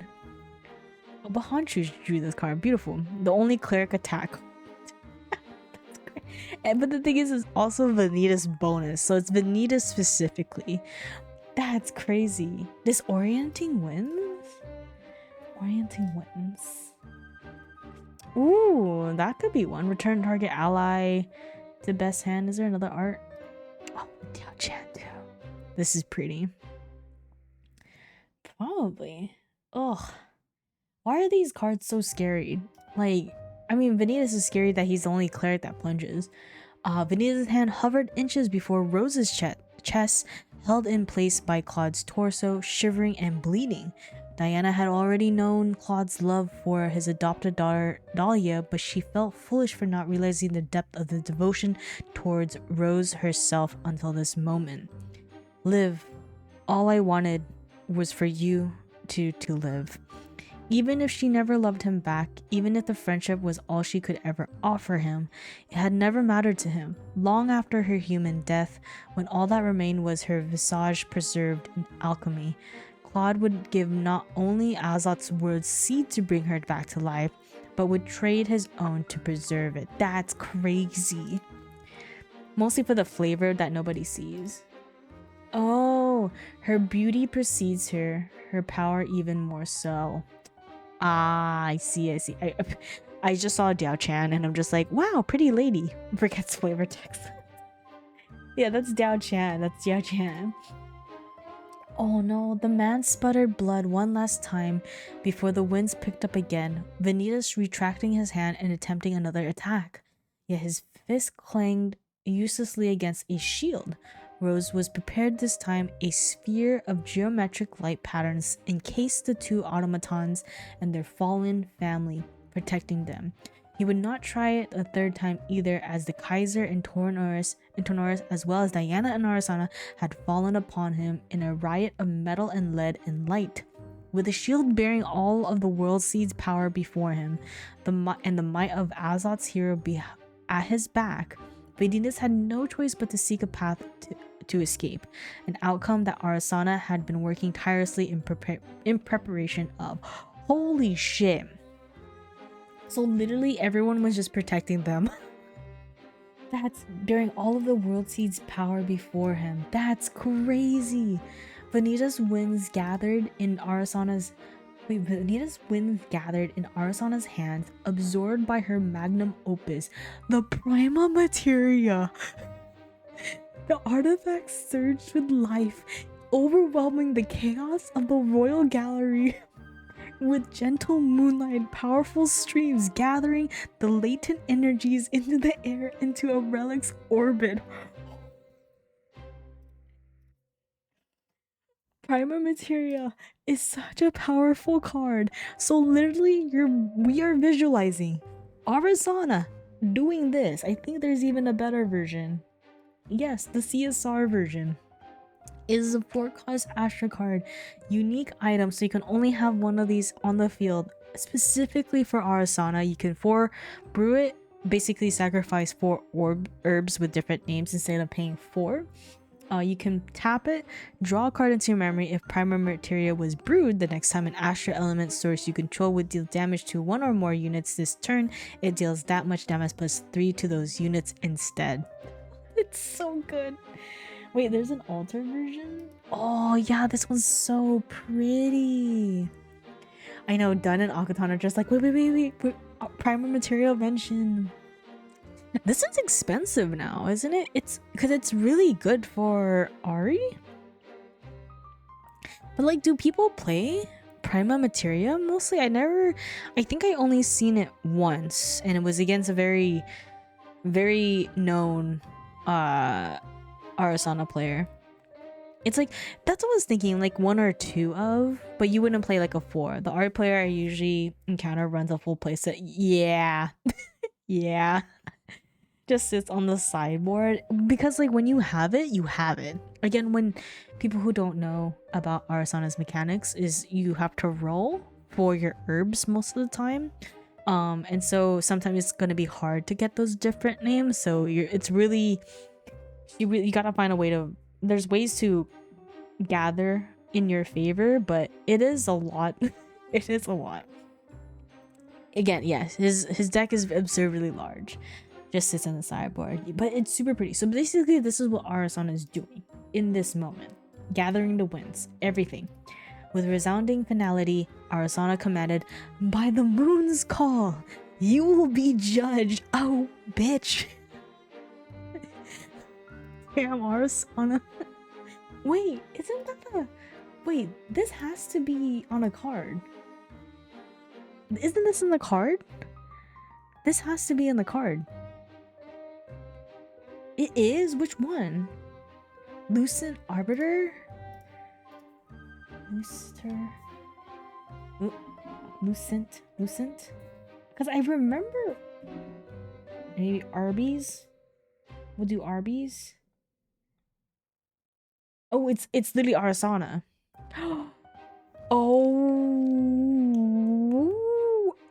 Oh my god, wait. I remember I had one person play this Arisanna against me. So Arisanna has 2 different Astra ones, and this is one of it. You pay 3, tap it, and reveal the top card of your deck. Negate target card activation if its reserve cost is equal to the reserve cost of that revealed card. Cause I remember someone played it because, again, if I remember correctly, a lot of Arisanna's mechanics is a lot of glimpsing, or people who are not familiar with Grand Archive and familiar with Magic, like Scry, where you could look and then control what you see on the top or bottom top of your deck, right? And so you would know what that reserve cost is going to be if someone would do a card activation. Is good, but very high skill. It is very high skill ceiling. I feel like you guys can do it. I mean, people playing Arisanna, I feel like are already high skill ceiling players, because there's a lot. I tried playing her. I just could not. I could not. I would love to play her again, but I don't think I could play her competitively. By the moon's call, you will be judged. Let's go. Is pay 3. Oh, do you get so low in influence by that time that it's hard to pay 3 by then? Is that why? I see that. I do remember Arisanna players get pretty low in influence once they get into Astra. But once they hit Astra, like similar to Norris, it's just hard. It's hard to get rid of it. To defeat your opponent at that time. All right, I think... okay, wait. This is the epilogue. Astral Aladad. Aladad. We need to turbo to Astra. Yeah, usually Arisannas that plan to go to Astra, which is an advanced element, they're going. They're bursting. Once we start bouncing back into influence. Exactly. Okay, here we go. I'm not ready. That was a lot. Holy shit, that was a lot. Okay, am I ready emotionally for this? Not sure. Hi, Commander Red. Okay, everyone get ready. Here we go. Rose and Dahlia stood before 3 graves. The elements had dulled 2 of the headstones, but the 3rd was still bright. The sunset reflecting off of its simple but freshly polished facade. Claude, faded visionary and loving father, may the flowers bloom for you whenever you go. Shut up. Wait, he's dead? He died? You're kidding me. No.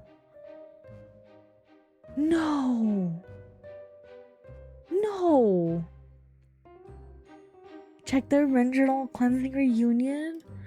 I know that card, but I got distracted. Come on. No, forget about you, CO. We'll talk about you later.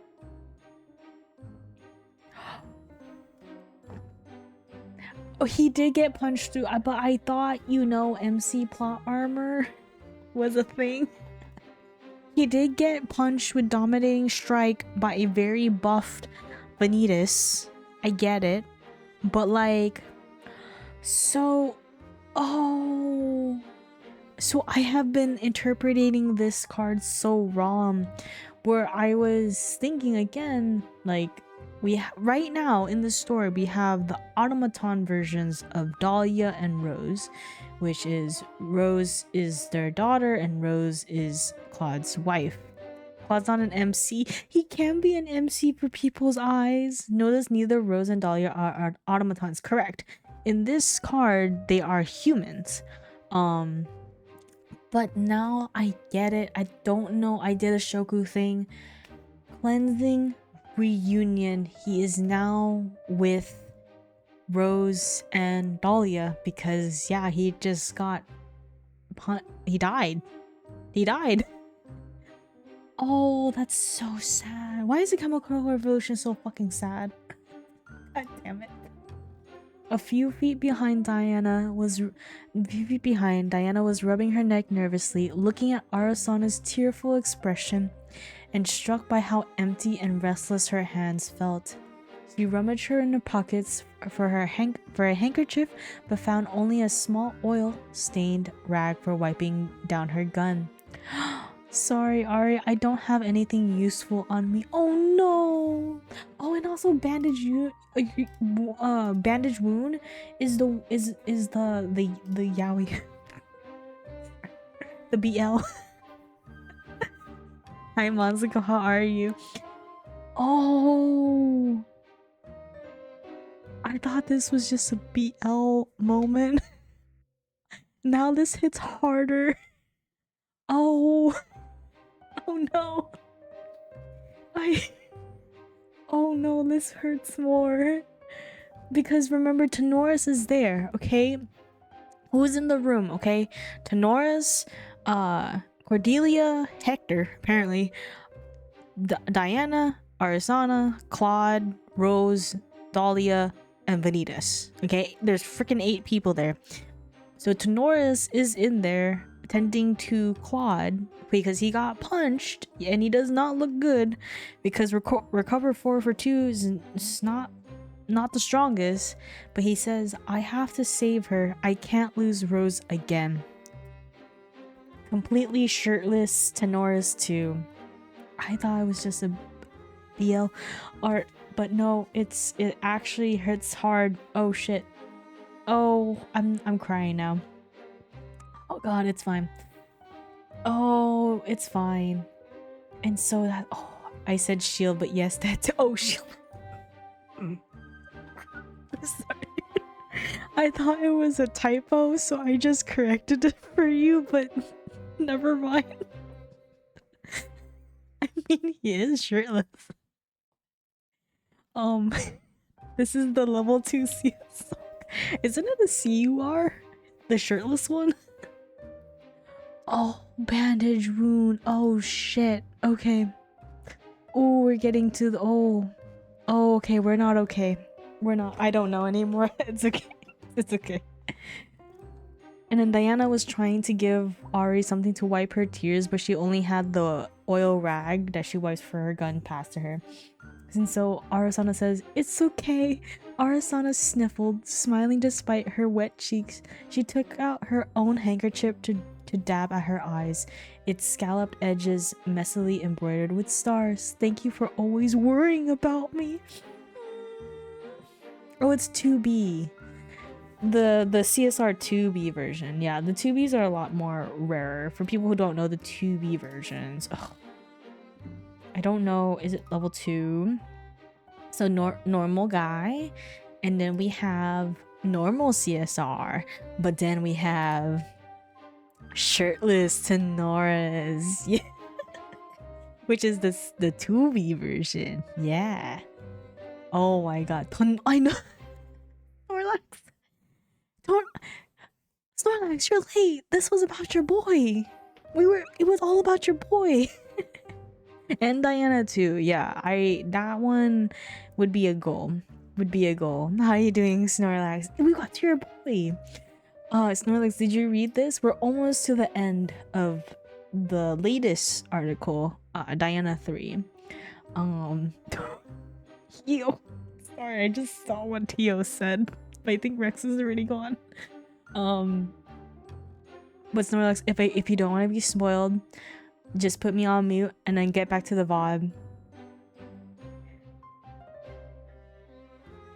Someone just called Tenoris Tonissi. I can't. Please. I can't unsee it now. I can't unsee it. Okay, I can't be distracted by DMs right now, but hi Snorlax, how are you? But yeah, if you don't want to get spoiled, we're getting to the end of this. But if you have read it, stay for the ride because I'm gonna cry. The automatons joined them soon after. Dahlia clasped her hands and bowed her head at the pair. We can't thank you enough. You are Azoth's champions in every sense of the word. The real champions were you and Rosie. Arisanna chirped quickly, hands raised in surprise at Dahlia's formality. You two managed to change not just your own fate, but the world's.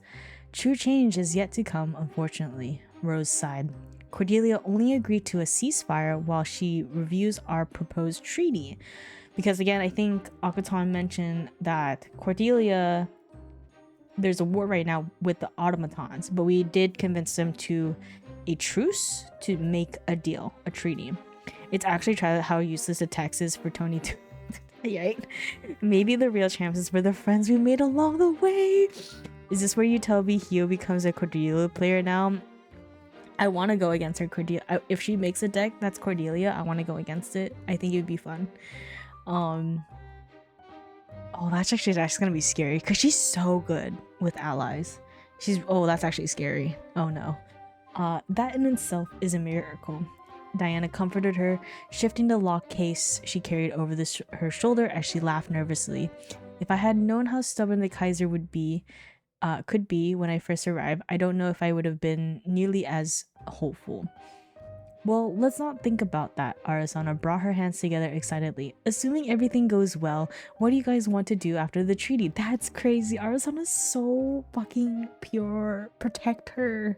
I mean, she don't need protecting. She's freaking prima materia, that freaking whole throne. Holy shit. The two women looked at each other, smiling before Rose finally answered, her hand hovering over her heart. Yeah, what the hell is that?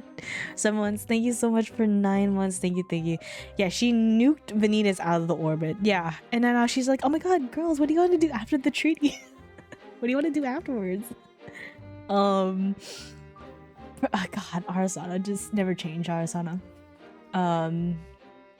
Look at each other and before Rose finally answered, her hand hovering over her heart. What Claude wanted for us from the beginning. We'll live and find our own purpose in Azoth, just like anyone else. Our lives are a miracle and a gift. You are a full penguin now. Congrats. How you doing, Angel Conquer?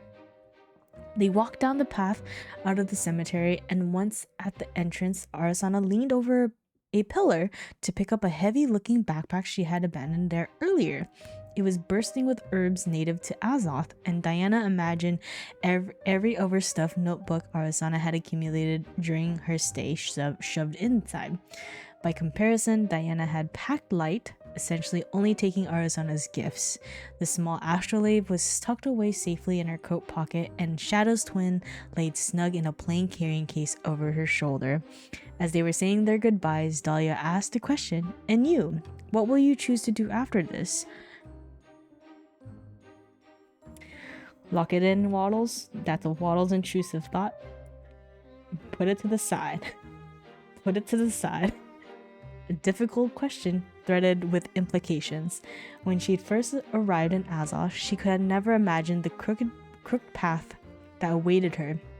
The relentless race against her own shadow. Yet here at the finish line, Diana looked inside and found herself hale and whole. Her reflection in Dahlia's bright eyes, wary but proud, and entirely her own.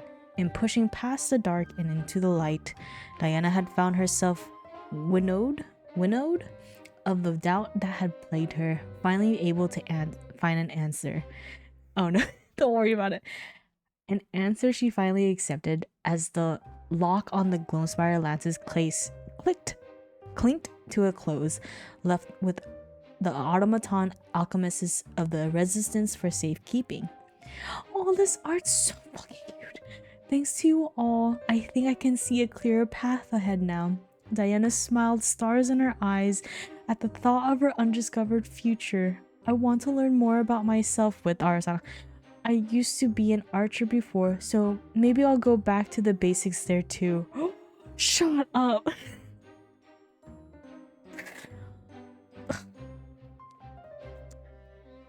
This was so good. This was so so good. Okay, okay. That was great. Yeah, Sexy, we just got to the last part of the Diana lore, which is the third one. It was really, really good. Holy heck. There were so many references to a lot of cards, especially specifically to a lot of people who play like Neos, or they play Diana specifically, or they play Arisanna even, which was honestly very, very cool. Not gonna lie, so this was the best. I think this was the best article, excuse me, that I have ever read. Congrats. Thank you, Solus, for the art. This is a beautiful art of Diana, and Apricot for writing this. Actually, I think Apricot was the one that wrote all three of the Diana lore. So thank you again, Apricot, for this beautiful, beautiful story. One, I think coming into this, okay, we're just gonna leave it at like Diana being happy. One, coming into this lore, I was not expecting the tie to Shadow's twin, and two, expecting Arisanna and Rose to make it for Diana specifically, but because we read that part and we have the astral shard that was introduced in Distorted Reflection, it all made sense, right? So comparing Shadow's twin with Gloamspire Lance, it was so good. It was so good. Especially as a Diana player who plays mostly Shadow's twin, but I have dabbled a little bit with Gloamspire Lance. I like the second one. It does have more Ari in it. There was a lot of everything in the third one. 3, I wasn't expecting how crazy the battle was with Vanitas, and even being in the presence of Cordelia, because she's one of the main people in Azoth for A Chemical Revolution.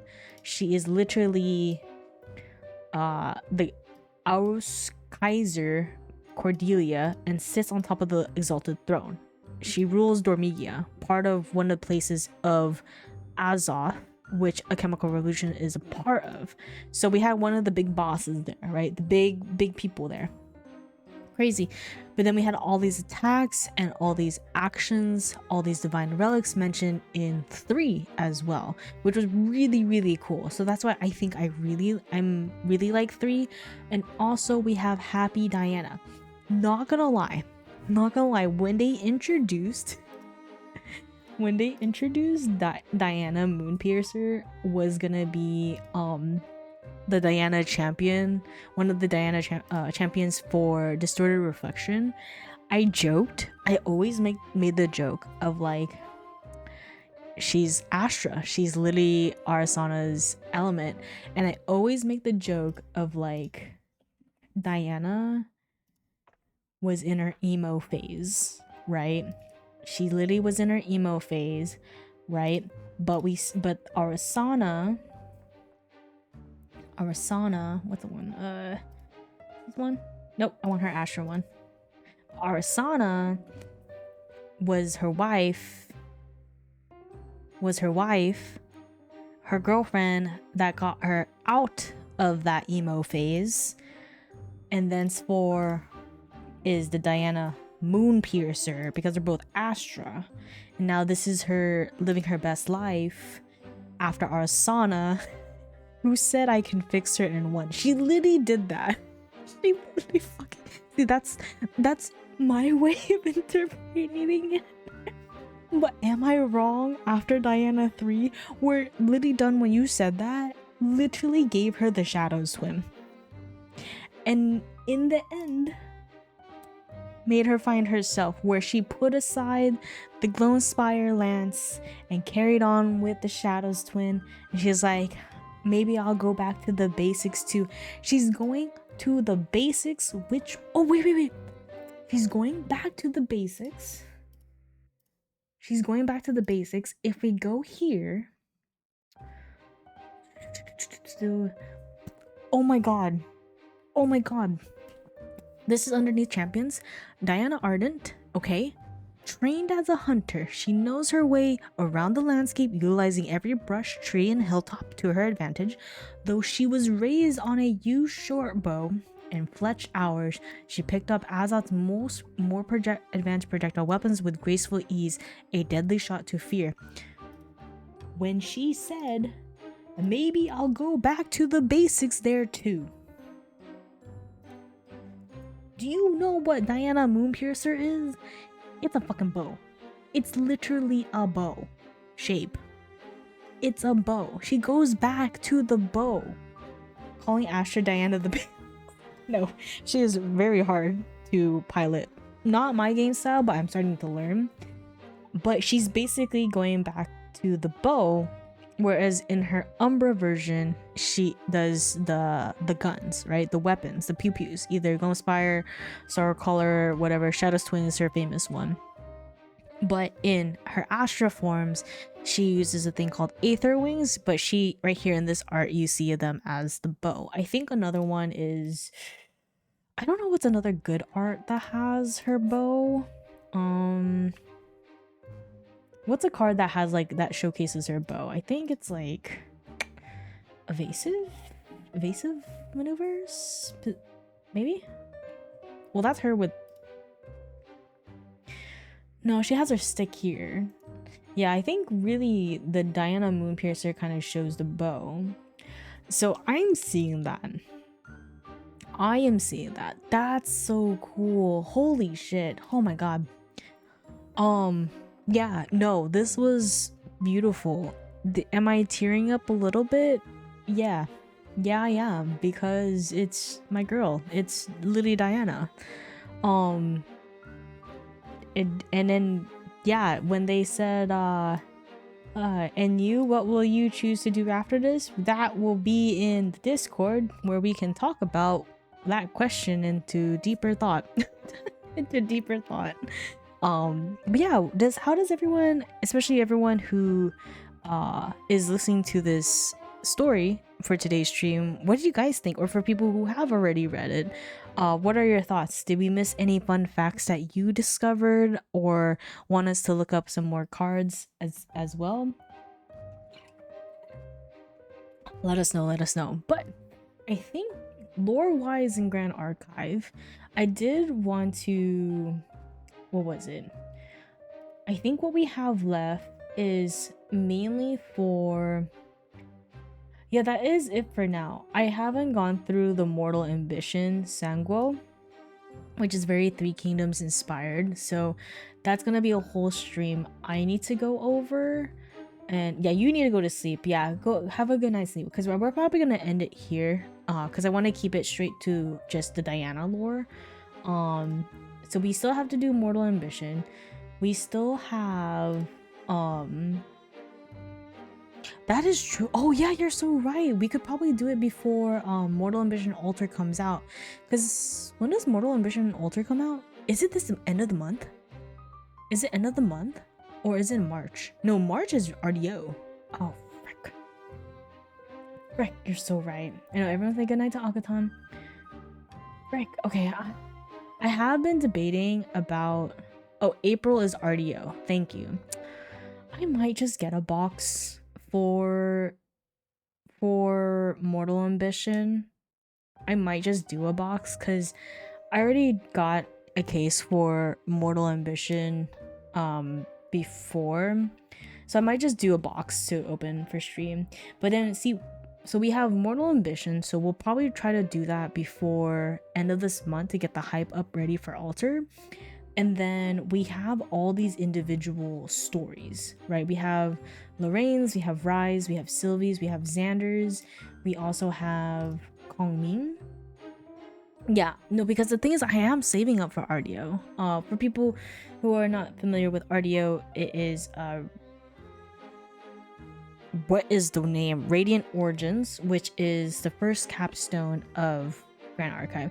And then we also have Kongming too. So what I plan to do maybe for Mortal Ambition, because we only just have this. Yeah, we just have this portion. And then we read Kongming, right? And that could be like a whole stream before Alter comes out. And hi, Big Papa John, how are you? And then plan on doing another stream where we read the individual ones, because I like quickly glanced Lorraine's and was like, that's a whole novel. And then there was a 2, and then there was more, and then Lorraine 3, we don't know. Like, one of these are gonna be like 1 or 2, right? So I think we could do all of the Dawn of Ashes character stories in one stream, and then we do Mortal Ambition and Kongmi as one. Before you go, Shoko, I need you to tell John his days are numbered. What did you do, Big Papa John? Your days are numbered. Good, thank you for just coming home from work. Awesome. Well, go relax. But I think we're gonna end stream here, sadly, because I wanted to just end on a great note with the Diana story, which wonderful. We did read this one. We did read the CL story. How come I'm not seeing Disorder Reflections? Oh, because it's Chemical Revolution. We did read the CL story. So yeah. Let me go back to Chemical. Yeah. So I think, what was it? Yeah, we're gonna leave it right here. So I hope everyone enjoyed tonight's stream. Of course, this will be on the VOD.